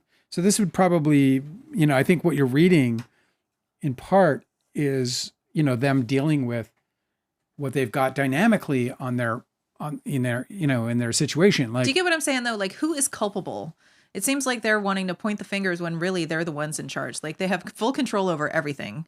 If they're waiting until the first day of production when they're filming scenes in wardrobe that they apparently had long felt were not in the best interest of the film. well, so the way Like, that goes, come on. so well, What are you guys doing? well, I kind of get it because the way that goes for me would be like, oh god, like maybe, hey Blake, like maybe, and they're like, oh, this is it, this is the one. Oh, okay, that's Yeah, but the they one. don't have any evidence of that either. That they ever, Well, that they'd long felt, but they hadn't voiced anything to her. Yeah. You know, nobody is saying that they ever brought it up with her. They're Well, saying, I don't think that this, like, as far as evidence goes, let's like sort of take it back to what it really is, right? We're talking about like, this isn't about evidence. This isn't about like, you know, protocol. This is about, you know, your main star, A-list actor, 10% gross on the back end, huge fucking person in the production, and she's maybe making choices in her wardrobe that the rest of the production doesn't like. And she might be making those choices because she is postpartum. And so they might be like, this is not going to be great because we already are dealing with the fact that we've aged this character up from 24 to into 30s to mid 30s. And now there's this like less than flattering wardrobe. I don't know how to speak to it. There's also this whole thing about how, okay, so the shoot day on this first day, she's at City Hall. She's in Ryle's car. To me, this is a production acting normally. She's in a memorial service scene. Okay. Yeah, So okay. these are both scenes where this is, I don't know what the chronology of this shoot was. She's in Ryle's car. So obviously that's, if she's in Ryle's car and they're not just shooting.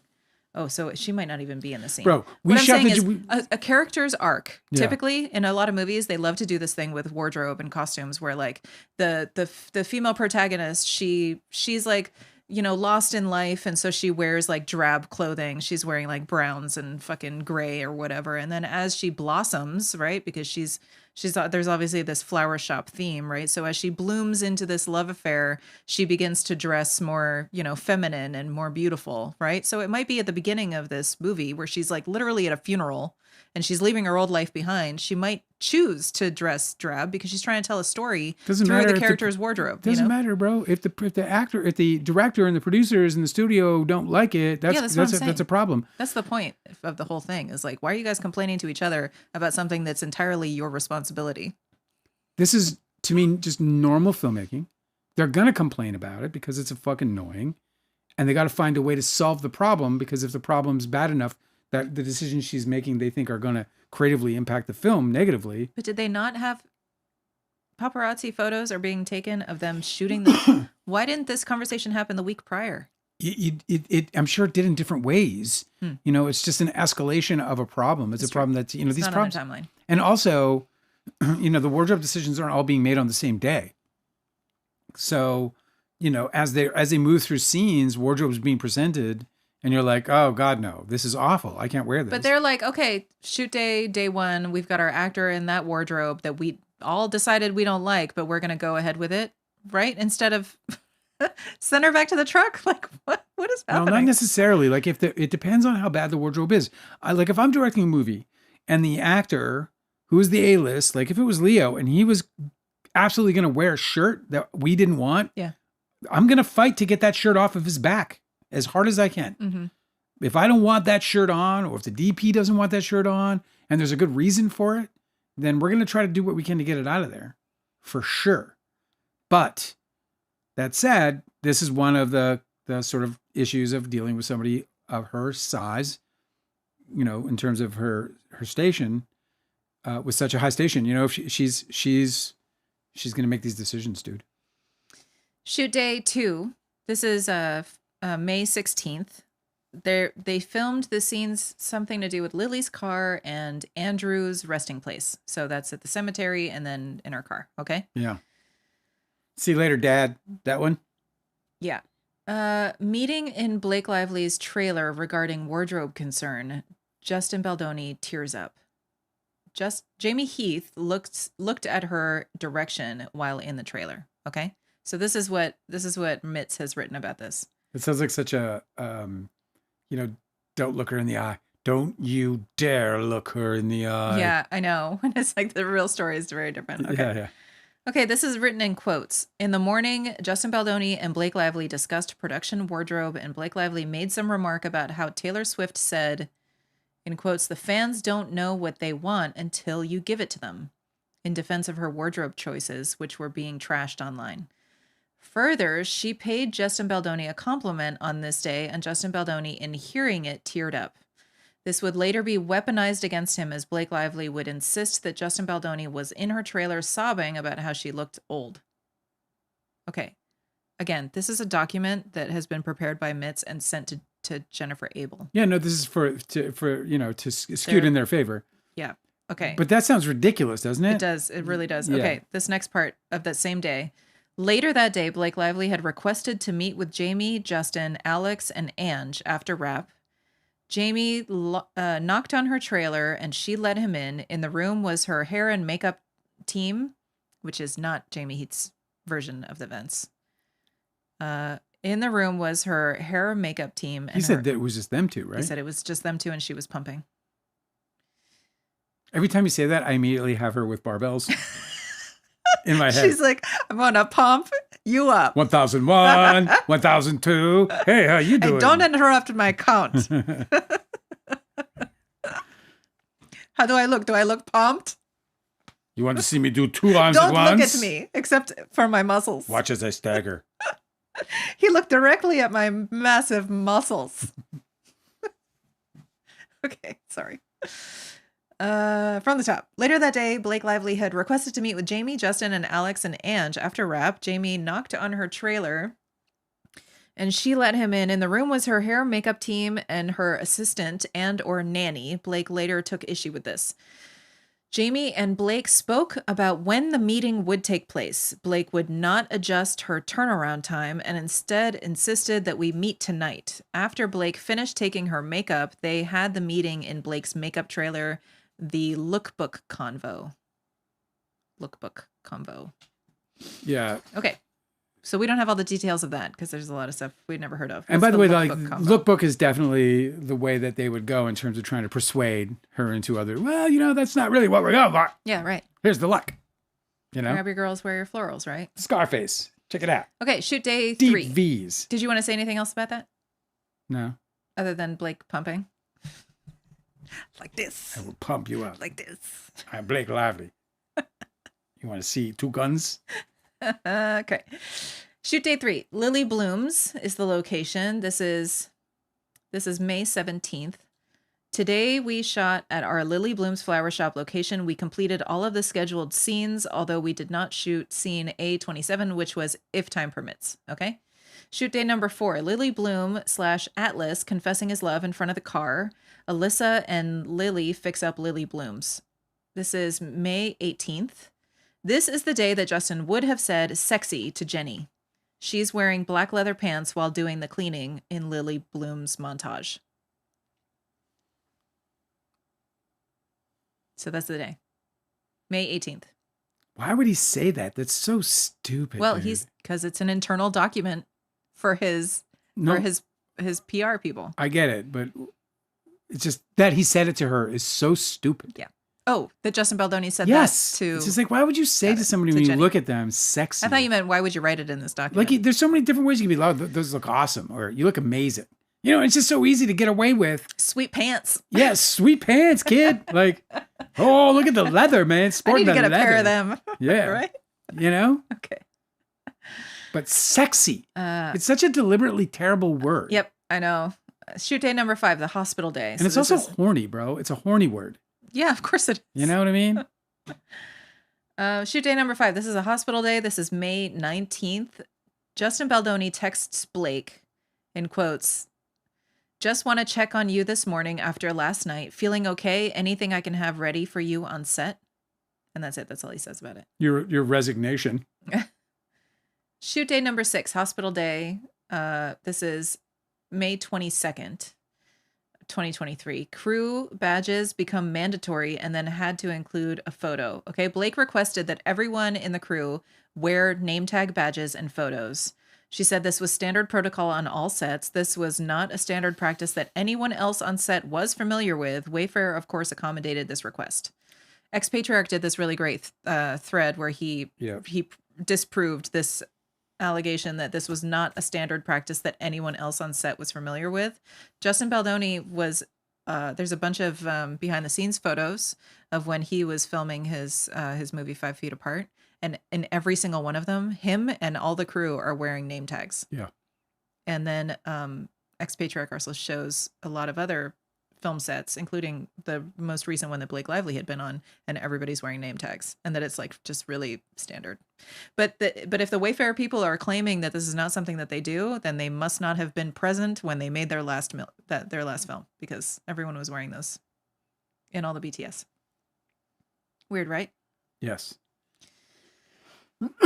It's also a strange thing to harp on her about. Like, why is it bad for her to want to know everybody's name? Name tags seems like a super reasonable thing for them to do on a set. When you want to address somebody and you don't want to be rude by saying like, "Hey kid," You know? Hey, you with the light. You know what I mean? I do. Did you guys have name tags? No. Do you think it would have helped? Mm, I don't mean on Don's Plum. I mean on... it definitely was. Name tags definitely a more recent development, probably in the last 20 years or fewer. We didn't have any on the John Legend shoot. I was going to say about the John Legend shoot, which was 12. That shoot was, and we didn't have any on Small Group. That was 2016 or 2015. But in the John Legend shoot, like stars are a pain in the ass, bro. We had Faith Hill on that show. Yeah. And she was so fucking late. And then she got to set and she went right into makeup and she spent hours in makeup out and would not let anyone in. No PAs, no directors, no producers could open the fucking door. No one was allowed to look at that woman's face until she opened the fucking door, and the whole production just sat waiting. One of a guy I was working with who was just kind of ridiculous, pacing wildly, going, "Are we even gonna get it? Are we even gonna get it?" It wasn't even his fucking shoot. I was like, "Who's we, fuckface?" Like we were the production company, but like neither of us were in control. And you're also in a studio, so it's not like you're losing light or anything. It was a Showtime show that we had this big shot fucking producer who did Smallville. Yeah. That series. What were you going to say something about name tags? I think they're a fairly recent development. In the BTS, like within the last 10, 15 years or something. In the BTS still photos of Justin Baldoni's last film where they had these name tags, they were like really bright yellow. And it immediately made me think like, oh, that would be really handy to make sure that like none of the crew people are in the shot. I think the other thing you would have in the 90s would be like wristbands or something, because like in the 90s, you can't do the photographs. There's no digital cameras. You're sitting there do Polaroids of everybody. You know what I mean? Yeah, you do Polaroids. Yeah, and put it on a badge. Yeah, it's too much work, bro. Well, you just fucking make a movie, dude. We'd spend fucking hours you just logging assign people in to with. Do it. How about just get to work? How about pick up the cable, son? Okay. We got a shot to get off. Moving on.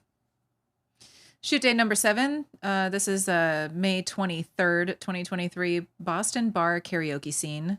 Revelation about brother. Oh, karaoke montage of slow dance. Okay. So the Boston bar karaoke scene. Yeah, where they play slow music.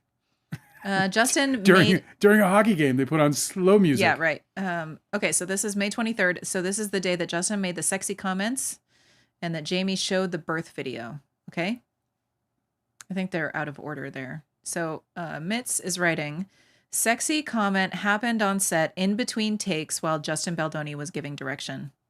At the end of the day, 9 p.m., Justin Baldoni sends a text to Blake Lively and quotes, "I'm not going to tell you that you were amazing because you teased me for being so sentimental, but you were amazing today." Blake Lively to Justin Baldoni reply in quotes, "Thank you. I do appreciate it. I'm just a ball buster, but it means a lot to me. I care a great deal and always want to deliver. You were terrific. I'm proud of everything we did today, but really every day." So that was at the end of a long shoot day. But this, he is saying, was the day that Jamie showed the birth video. And it is also when Justin made a sexy comment when he was directing, which is the BTS footage that we saw. Okay? Okay. Really weird that he doesn't elaborate on Jamie showed birth video. Because as a publicist, I'd be like, he did what? He say what? What happened? Showed her what now? At work, he did what? Did you say she was eating? Okay. Jamie showed birth video. I'd be like, can you elaborate on that, please? Okay. Shoot day number 8 and 9 is linked together. This is May 24th and 25th. Marshall and Ryle show up to help Lily and Alyssa at Lily Bloom's. Okay. So, what's his name?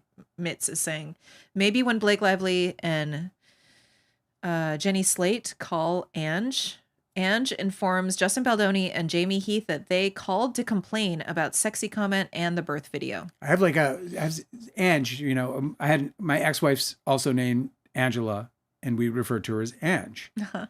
So there's that tension. You're Angela. Yes. Referring to you as Ange would be a mistake. Because I'm not Ange. Because you're not Ange. No. You're Angela. So every time you say Ange, I like, it's just like, oh, my ex, don't call that, don't say that to Angela. You're afraid of saying the wrong name, No. but it's still the right name. There has been at least a handful of times, maybe 5 times in our relationship where I'd be like, Ange, and I'd be like, Angela. It makes it easy. To get out of? Yeah. It's funny because you like kind of like look at me piercingly like I got it. I finished I'm not it. offended. I just like to catch you. No, it's fun. Okay, so this is what they said about it. Remember what I just said? Yes. So Ange Giannetti informed Justin Baldoni and Jamie Heath that Blake Lively and Jenny Slate had called to complain about the sexy comment and the birth video. So there it is. Now listen, Ange Giannetti is a producer, and so you can't say that she wasn't complaining right after it happened. Like that they're saying no SH on set or that she didn't complain. That's an official complaint. Yeah, and here's somebody wrote an explanation that I read today that really filled it in for me, which is that with regards her complaints, the complaint has to be a credible complaint, meaning that it's a complaint made in good faith. That means that the complaint is in good faith, true to them. Yeah. It does not have to meet any standard or level of harassment severity or abuse. Right. All that has to matter is whether or not the complaint was lodged. This relevant only to retaliation, of course. So if she were to sue without retaliation, she would get nowhere with these claims. Nowhere.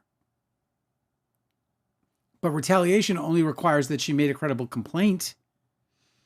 She might get somewhere just by if she's proving that they did not investigate, that the complaint never went any further, that they never did anything about it. It's true that they can, because there's labor laws. They're supposed to. They have a process they have to follow. It's true, and she could definitely have a shot at it. Right. But it wouldn't be worth it to her to do that. No, like there wouldn't be a big enough, unless again she's out to wreck his life or something like that. And she wasn't. She had no intention to do that, and we know that. We know that. Because we know that with the document that she sent and asked him to sign. We know that she was in that moment putting out an olive branch saying, take responsibility for fucking this thing up and making a mess out of our relationships. And will the bygones be bygones publicly? You're really misstating that statement. What the statement literally says, which is so reasonable, is she's saying, I just want you to tell people publicly what we all agreed to privately. She's like, I just want everybody to know that the reason why we walked separately at the premiere was because we had all agreed to that that the production had been like, hey, can we make this work? And that Wayfair and Justin Baldoni were like, yeah, that works. Like she was like, I just want everybody to know that this isn't something that I could be blamed for. That's not true. She said in that draft statement, it was written very clearly that they messed up. He has to take one of the first things they say is how they screwed it up and how they have to take responsibility and that they're man enough or whatever. What I mean is that the way that you put it made it seem like it was really nebulous or it could be applied to any of these other contexts. But the context specifically was like, tell people that you screwed up and that you are that your behavior is the reason why people wanted to walk separately from the premiere. One component of the letter was to tell people that they had always planned to do separate press junkets. That was one component, but it was only one. Okay, back to this timeline. That letter fucking annoys me that they refused to sign it or negotiate on that letter. Dude, they could have done so much. I don't know how that doesn't haunt them. They could have leveraged it into to their benefit so fucking easily. Don't admit you're wrong. It was such an olive branch. It's so crazy. Okay. So they had to cancel some of their shoot because Blake Lively got COVID. So they're back on June 1st, but on May 31st, they write that Justin Baldoni apologizes again to Blake Lively and Jenny Slate via text sent through Alex Sachs that he is aware of their concern regarding the sexy comment. Okay. So there he is apologizing. So he's acknowledged. He's acknowledging that they have a valid complaint that is truthful and that he's apologizing. Yeah. And listen, even if we can pretend that the apology doesn't matter, and it does. It does matter. Apologies matter. Apologizing, acknowledging that you did something wrong matters. He did that there. That's where this thing should have ended. Mm-hmm. That's where it should have ended. Sure, he could have done more. He could have said things like, or brought them aside and said, I want you to know that your safety is paramount to me. And it's horrifying to know that I've compromised that for you. So I want you to know that not only do I, want you to hold me accountable if I say or do anything that makes you feel uncomfortable, but please let us know if anyone else does as well, because we want this to be a safe set or whatever. You put up some kind of front that says, hey, not only do I hear you, but it's going to make change.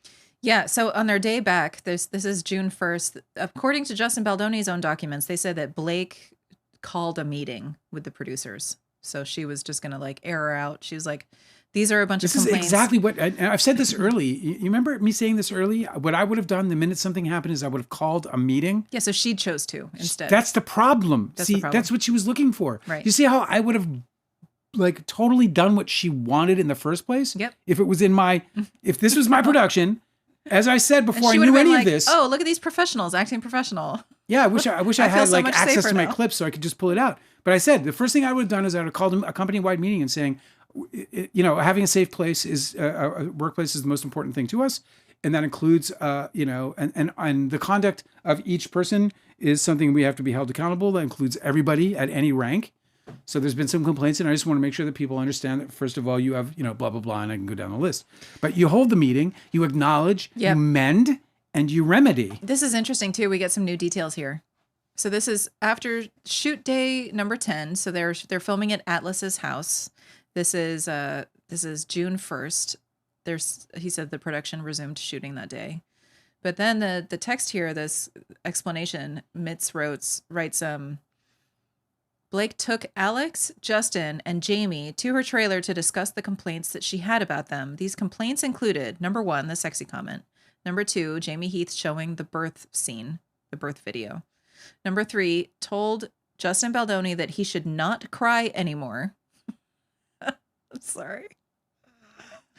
It's so weird. I gotta tell you though, that I get There's it. more. I mean, that's so fucking emotionally intimidating. It's like, what am I supposed to do? Also, she's an actor I'm not your who's fucking. Am I supposed to hold you? It's also like she's an actor who's supposed to be performing very emotional scenes. So if you're going to tax her emotionally by unloading all of this stuff on her, I just feel like she's like, listen, I need to keep my fucking head in the game. You know what I mean? Tell you though, she's like, I'm trying to play a character who gets abused on camera. Like, can I just hold my own energy, please? I got emotional when I spoke to Jenny and set her up for her. I got emotional. I didn't cry, but I got like teared up and I had a moment because it was all very meaningful to me in the moment. You know how I can get. Yeah, you're preparing her for an emotional scene. That's not the context of this. I was preparing her for an emotional scene and I peeked out a little bit myself and apologized. Like I had to step off it. I had to change it in the book because it was like, I feel like there's utility in that. Do you know what I mean? Yeah. What she's talking about is not that. He wasn't preparing her for an emotional scene. He wasn't discussing her interpretation of the character. Yeah. And what they were going to do in that scene. No, he was like talking shit, right? No, he was being emotional about his own feelings and putting them on her when she's got a job to do. That's so fucked up. Okay, so she's saying you're right. That's very different. Number 3 told Justin Baldoni that he should not cry anymore. Number 4, so these are the complaints on June 1st, okay? Number 4 told Jamie Heath that he looked at her in the trailer. Number 5 says that she was offended that Jamie Heath asked Miss Lively's sister for a hug and then minimized HR concerns. Oh, it was Lively's sister. All fucking people. Where he said, oh, let's like bring it in for a hug. Oh, I guess we shouldn't be hugging it. That's new information. Yeah, he said, I guess, according to Blake Lively, he said, I guess we shouldn't be hugging. We've already had an HR complaint on the first day of shooting. So it's her sister. What are you fucking trying to hug her sister for? Why? What a fucking weirdo. Number 6. Blake Lively also mentioned something to Alex Sachs that I can't recall. Mateo's talking about me crying in the New York Post documentary. I am such a baby, dude. I have cried all over this live. You're not being a baby when you're recalling one of the most fucking traumatic events of your life. I almost cried talking about Michael Shannon's performance tonight. I have to hold myself back. No, I know, but you're not being a fucking baby when you're talking about like major trauma that you've endured heavily traumatized. that has changed your life ever since. You know, come on. I'm certainly not Can we going be to realistic, talk please? about this nonsense. Yeah. Cry about this nonsense. Okay. So there's that. That is even more. He's like, whoa, whoa, Jamie's crying. You know that song? Yeah. Do it. It's my Eddie Van Halen. That's what his guitar sounds like. Jamie's crying. Did you practice that? No, it just came to me naturally. That's really great. Thanks. Yeah, You should take it on the road. That's a good. That's it's a like good a bit. harmonica guitar sound I can make with my throat. Yeah, by inhaling. I feel like you could hurt yourself. It kind of hurts a little bit. I don't want to do it more than twice. You have to save it for the big stage. Yeah, you know, Pink Floyd will get me to do it. Okay, so we got so many more, right? Keep going. So Justin, no, I mean, this is what I already read it. So Justin Baldoni didn't admit to all of this, but here it is. There it is. Apparently, Yes. Apparently, Mitz is telling Jennifer Abel that all these things happen. So what we heard about, It's just so interesting because like when you have, we heard about 3. What There they don't are understand 6. is maybe what they didn't understand at the time certainly is that, you know, when you have Jamie Heath belittling the HR process, you know, and then you have these piles compounding, or these problems compounding, these offenses compounding, however minor some may think they might be, it's the compounding effect. It's like, this set's dirty. Mm-hmm. It's a dirty set. And it changes the context of hugging, by the way. Do you know what I mean? Angela's being accosted by a giant white dog called Ceza. I'm getting mauled by a dog. Excuse me. Sorry. Are you going to be okay? Can you hang on just a minute? She's like, can we just hang out, you and me? Stop it. So where was I? Damn it. Make her stop. I can't. Ceza? Okay. How's it going? Anyway, I just think that this is really interesting. I'm going to put a pin in this one. Okay. So this is I'm pitting Ceza. June 1st. So Hey, baby. he makes a sexy comment. She's complaining about how Jamie Heath showed her the birth video. She told Justin Baldoni that he shouldn't cry anymore. She told Jamie Heath that he looked at her in the trailer. She says that she was offended that Jamie Heath asked Miss Lively's sister for a hug and then minimized HR concerns. And she also mentioned something to Alex Sachs that I can't recall. So I was just pointing out that you know I don't think they were understanding like how they were just showing such a contempt for HR, Mm-hmm. and so that I feel like that exacerbates the offenses. It makes the offenses worse because there's no remedy. So there's no nipping in the bud. So if you're somebody who sees something that you think might be getting out of control, Mm-hmm. and there's no way to stop it, you know, it becomes a bigger problem. These smaller problems become bigger problems to the individual. At least they would to me, right? Like if I knew, like if I could predict, like this is fucking predictably going to get worse because we just see these things and they're aware of it. Like when you see Jamie Heath making fun of HR, then you're like, okay, they know they're fucking doing shit that's inappropriate. And they don't care. And they don't care. And it's a big fucking joke to them. So where does this go from here? Because this is a movie that does have, and this is the other thing interesting because they want to throw, it's like they throw on the one hand, they're saying, they throw out that Blake Lively should have known that she was getting into a movie that had, you know, that was racy, sexy, you know, all this other stuff. Yeah, but she's dealing with people that don't give a fuck about HR complaints. Yeah, it's actually, it's interesting that really what it requires is all the more, you know, attention to procedure and detail and safety concerns and those other things. Like, you know, if you're making a movie about the Wild West, that doesn't mean people get to get shot. They don't actually fall off the horses. They don't actually fall off the horses, right? You know. Yeah. So here's the thing. So this is really interesting. This next entry is, it says that it was that meeting where she aired all of her complaints officially to the production, right, and the producers. Okay. Yes. That was on June 1st. On June 3rd, they're saying that it was on this date that Blake Lively invited Justin Baldoni into her trailer while she's pumping. So I don't know. Everybody online has been. Come on in, Justin. Let's She's talk. pumping iron. She's got her kettlebells. She's got her kettlebells. Apparently online, everybody's been talking about how she invited him into her trailer while she was pumping. And just like, of course, because they don't understand consent, they're saying that means that he wasn't ever invading her privacy when he showed up at her trailer and just walked in or like, whatever. Like he's home from school. That if she wanted privacy, that was somehow was rescinded the moment that she invited him in while she was pumping. And I don't know what people picture pumping is, but it's not like she had her boobs out. Like she's wearing gear underneath her shirt. Yeah. She could be in a hoodie, you know, who fucking knows. But the thing is that this is now happening It's the most unsexual thing ever. My point is that this was 2 weeks into the shoot that they have this in the timeline says Blake Lively invites Justin Baldoni into her trailer while she's pumping. But we've already heard about several instances where Jamie Heath walks into her trailer while she's getting body makeup put on, where Justin Baldoni is apparently crying in her trailer. She has called a meeting into her trailer to voice all these concerns. There's a lot going on in her trailer that happened before she ever, according to this, on June 3rd, invited Justin Baldoni into her trailer while she's pumping. All of those things happened before. So if people are saying that she gave consent, well, what about all the dates before she gave this consent? Do you know what I mean? They have a timeline problem on the Justin Baldoni side.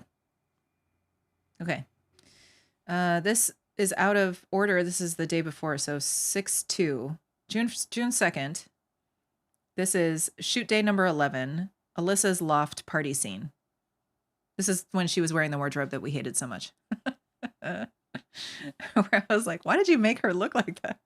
Okay, Justin and Blake potentially met to make script changes at her apartment. AJ, who's AJ? I don't know who AJ is. Emailed yellow revised pages that night. It gets yellow, babe. The script pages get yellow. Revised pages. Okay? Yeah.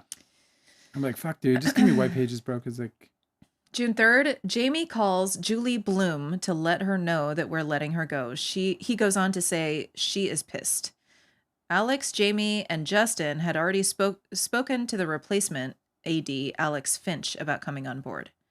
Linked to text with Jamie and Alex discussing letting Julie, the first AD, go. Jamie says she is pissed. She got pissed. She's pissed about being fired, I guess.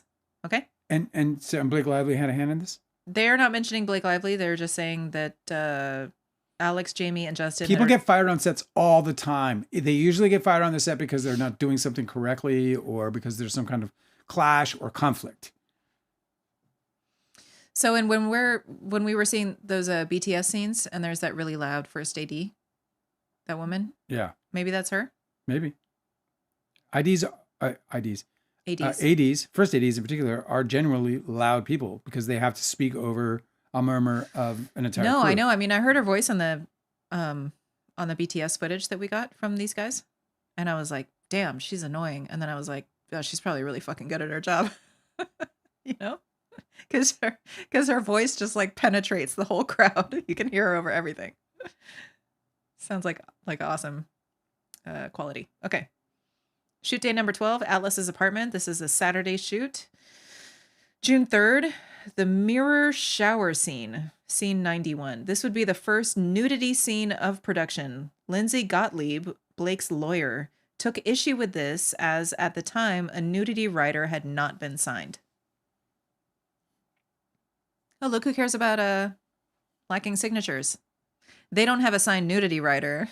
They're totally happy going forward with the scene, right?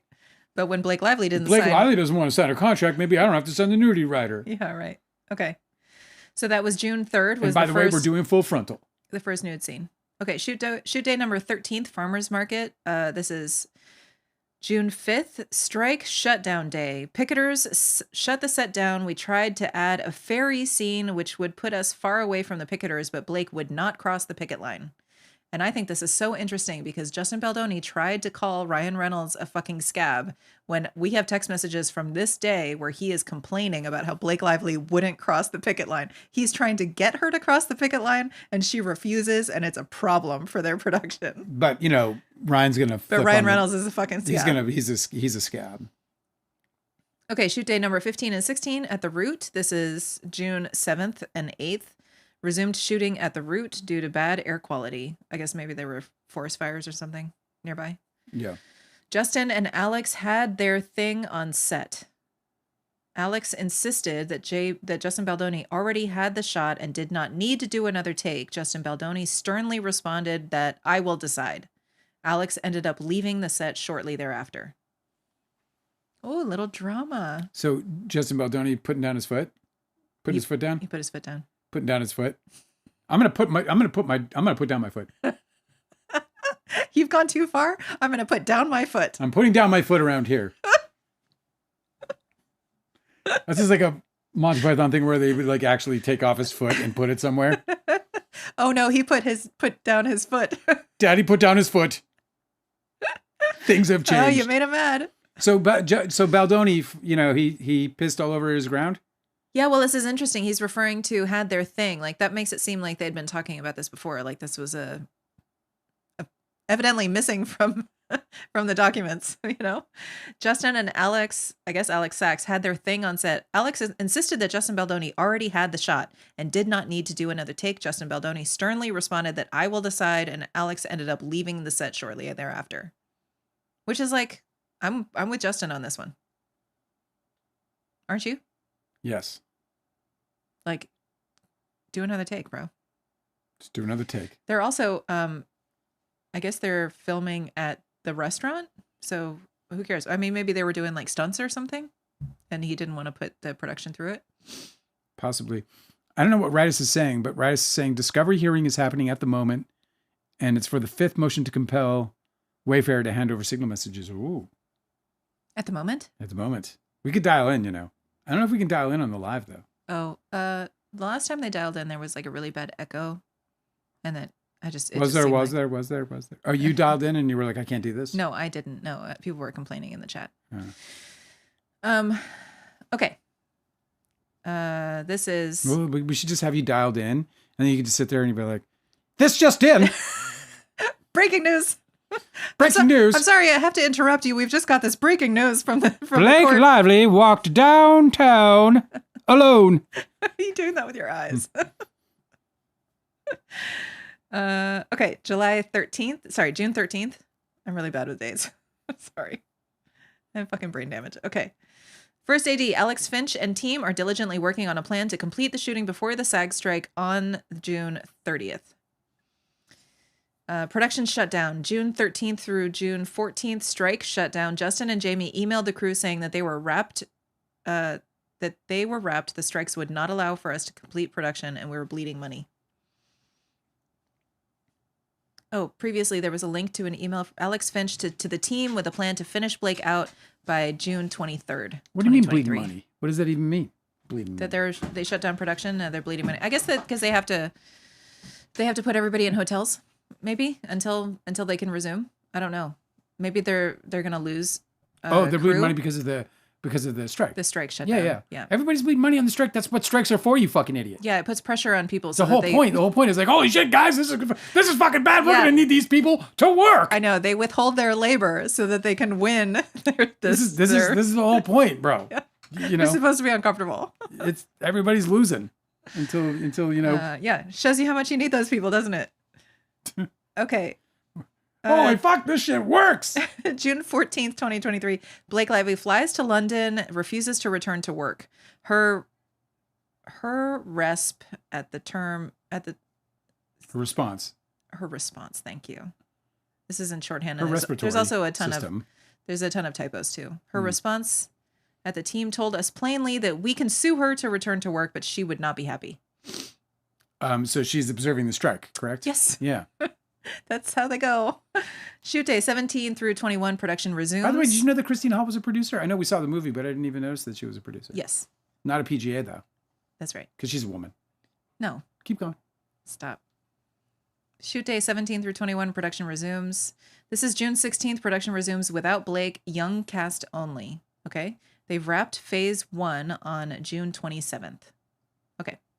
So now they're doing phase 1 ends. The O face? Then they skip to August 8th, 2023. Justin Baldoni texts Blake Lively to let her know that it was his last day in the edit and said, happy birthday.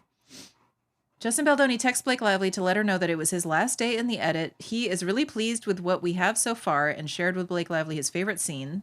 Also says happy birthday. This speaks to the status of relationship between Blake Lively and Justin Baldoni after phase 1. Blake Lively did not respond. So am I to understand then, is this actually where she asked to see dailies and then they gave her something to see as opposed to giving her the same sort of access that the other producers have? Oh, maybe. And they just didn't say that part. I just wonder. Link to text. There's a link to text with Justin to Jamie with screenshots of the message to Blake Lively. They're always fucking like talking to each other. They never tell Blake Lively any other. They've got beef with her that they complain to each other about, but she's like oblivious. Okay. All right, this big time jump here all the way to October 14th, 2023. Justin Baldoni sent the latest approved Sony script to department heads, to use for schedule and budget. It ends with us green script. We got a green script, Dale. It's a new color. Green means go. Phase 2 fast prep begins on the ground on October 29th. The unit production manager travels to New Jersey and the executive producer. Okay. UPMs, we call them. Prep in New Jersey. This is a time jump to November 5th, 2023. Justin, Jamie, and John Logan travel to New Jersey. This is all kind of boring, this part. Protection letter. November 9th, Lindsay sent confidential protection letter to Wayfair on behalf of Blake Lively. Who's Lindsay? Graham? No, not Lindsey Graham. Price? Is Lohan? it one of her lawyers? I don't know. Is Gottlieb? It's probably a Lindsay? representative.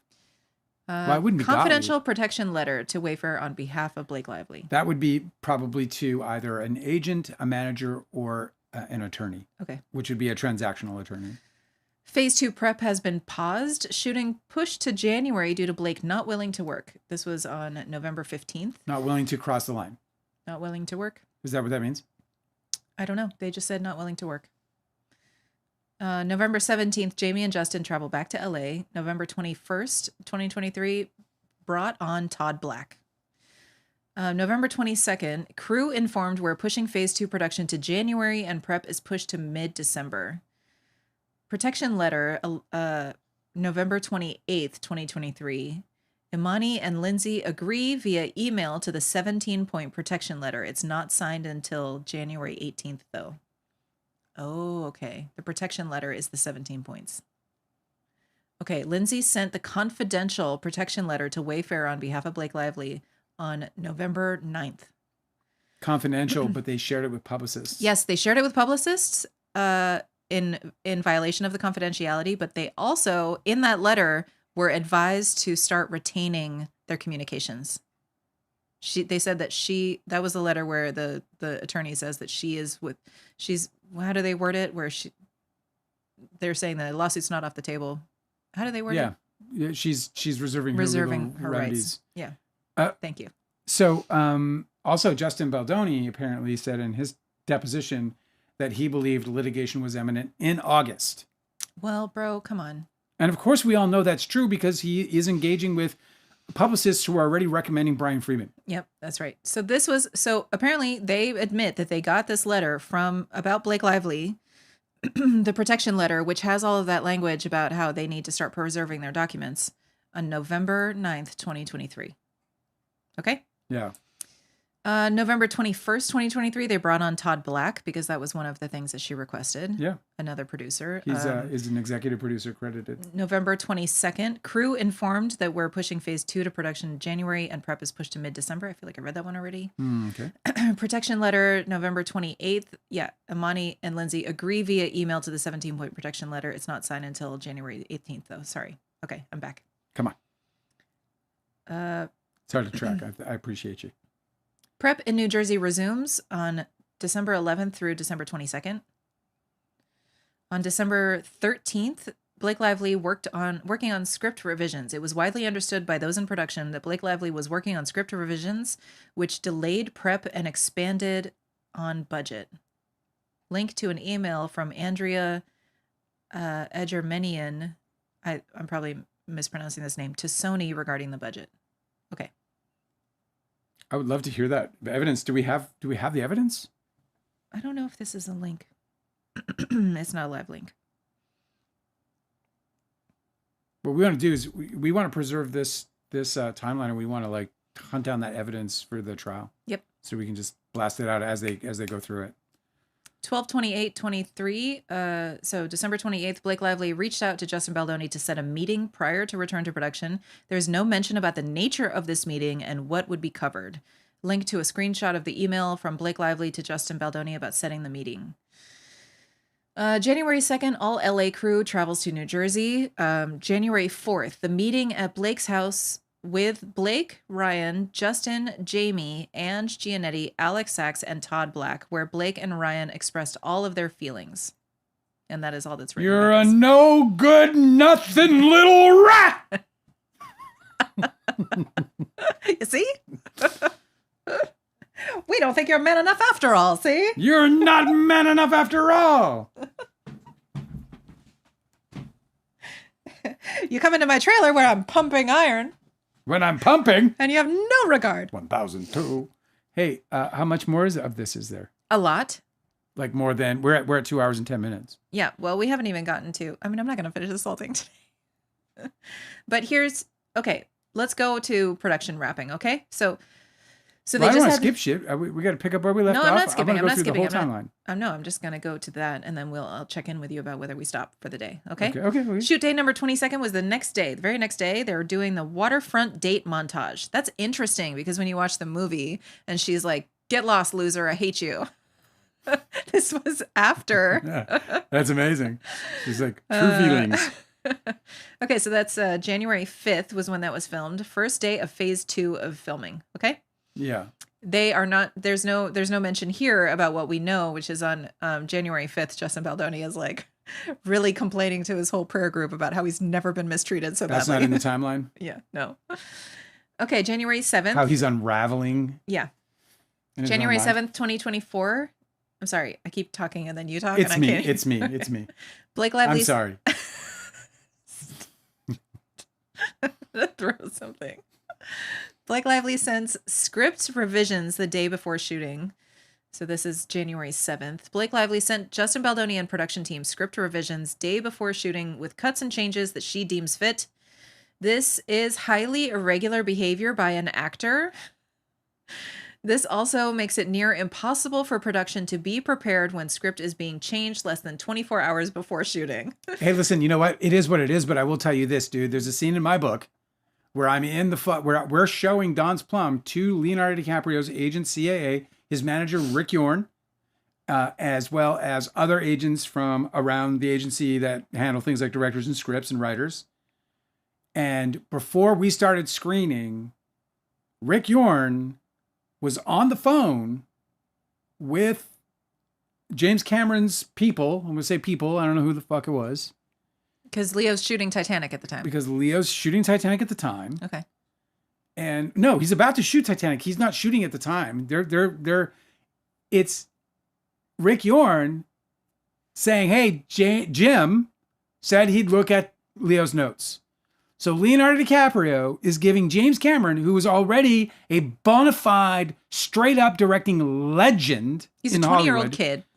He's a fucking 20-year-old fucking pimple-faced fucking jerk-off who's telling James Cameron, you got to change the fucking script. And they want us to believe that Blake Lively was acting inappropriately and out of the norm. It's such bullshit.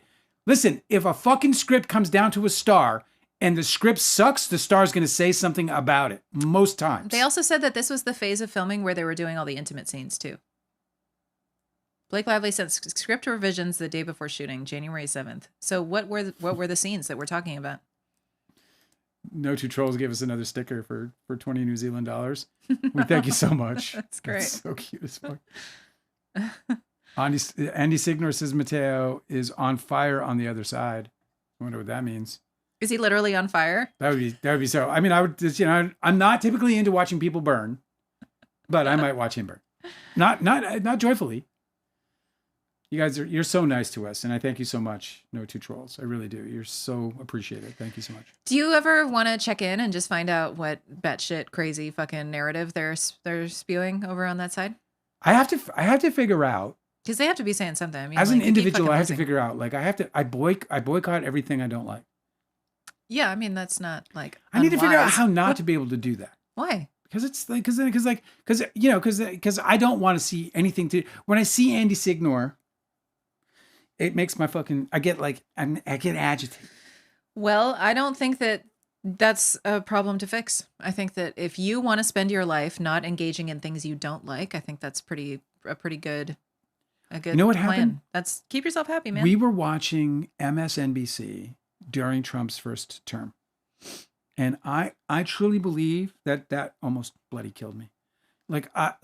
and it ruined my You're OLED very TV. sensitive. It ruined my OLED TV. You're a very sensitive person. But it was too much. I couldn't take it anymore, man. Mm-hmm. And it was, and as like I realized, like my body was physically ill from it. Yeah, you get stressed out. It's just too much. And so we had a talk and we stopped watching the news. We were like, okay, no more watching news. We'll still get news, but we're not gonna fucking watch it. It was a fucking easy decision too. I don't need that shit. And I felt so much better that I've just been building on it ever since. I've been like, hey, you know what? Like the UFC.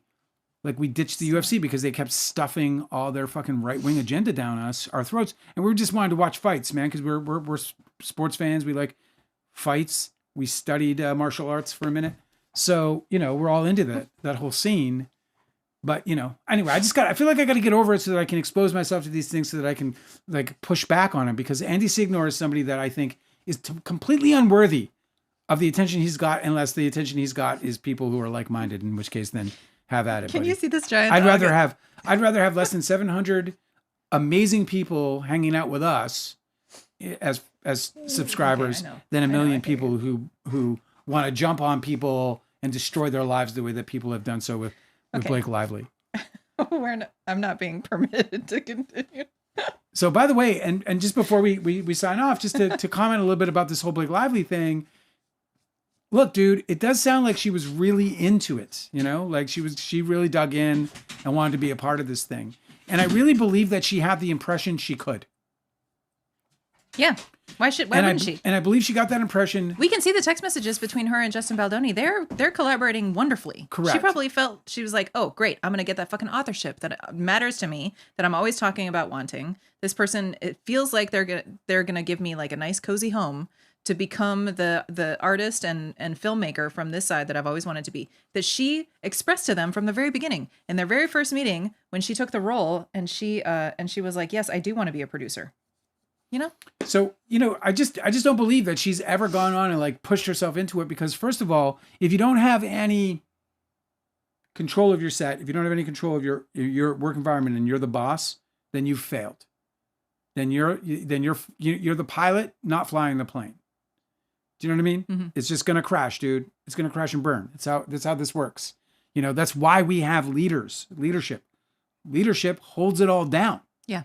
Right. That's the main function of leadership, to guide it and hold it all down.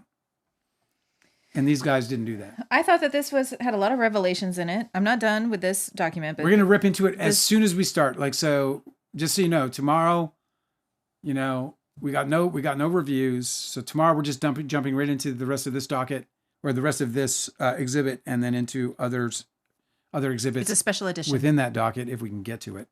But we're just going to keep ripping into it until it's done, because I want to get it on tape for sure. I feel like I've learned a lot so far about their story. I'm blown away. I mean, and what they haven't been telling us so far.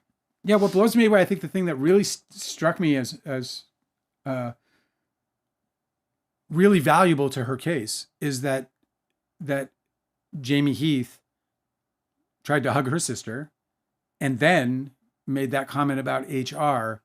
I just think that shows a negligent attitude toward it. Or guy's a fucking bonehead, dude. And if you don't have a safe work environment, then that gives her complaints credibility, and it also increases potentially the severity of them, because they're in an environment because one of the sexual harassment, like sort of I don't know how to put it, I guess, but qualifications, if you will. One of them is a toxic work environment, generally speaking. Yeah. And that's why the crying on the set, it's not the toxic. Talking about my dad hostile. dying. Thank you, hostile. So the hostile work environment, right, is another form of, or another element of harassment, or another element that they use to determine the harassment. Oh my God, Shannon showed up and gave us 10 more bucks. You're just too fucking nice, you guys. Shannon, I hope you're going to watch the rest of this episode, because we got some great reviews. I loved our reviews today. If you guys didn't love those reviews, I'm speechless. It's fun to do it on Monday, have like a little Monday review segment. Dude, we watched a lot for you guys. I like reviews just we don't because watch for ourselves. I like being opinionated about dumb shit. So there's so much like actual consequential stuff to talk about, like really serious issues, that it's super fun to just be opinionated about dumb shit. Yeah, I know. Like whether you liked a show or a movie. Like it's fun to indulge in that. Just rubbing this dog's head, bro. Yeah. Well, so she wants to I haven't fed her It's yet. 2 hours She and 20 knows. minutes. We got to go feed dogs. 2 hours. So tomorrow, we're going to jump right in, head first. So if you show up late tomorrow, start from the beginning, put us on 2 times, and then we will kindly DiCaprio. I want to answer some of your questions. I know I didn't get to them tonight, and I'm so sorry. Did Leo also do that with Don's Plum, e.g., adding the phone scenes with his little friend? Yeah, I mean, Leo did contribute constantly to the creative process. Absolutely, including trying to fire Amber Benson. The idea that movie stars don't show up at sets and become a pain in the ass instantly would be a fucking fable. It would be their inexperience, because it took me, we've all heard of the fucking crazy things that people say on these sets about, like, the fucking the green jelly beans. You know what I mean? It's ridiculous. So absolutely. I want to get to your questions, but I can't. We've gone on too long. So we are going to be back tomorrow. You guys are the fucking best. Thank you for the super chats. Incredibly kind. Thank you all for your contributions. This chat is alive because of you guys, and so is this live. So just appreciate you so much, and I look forward to seeing you guys tomorrow. We're going to bring it. We're going to get through this timeline. It's totally intriguing. So I hope you guys are enjoying it like we are. Good night, good night. Good night, Angela.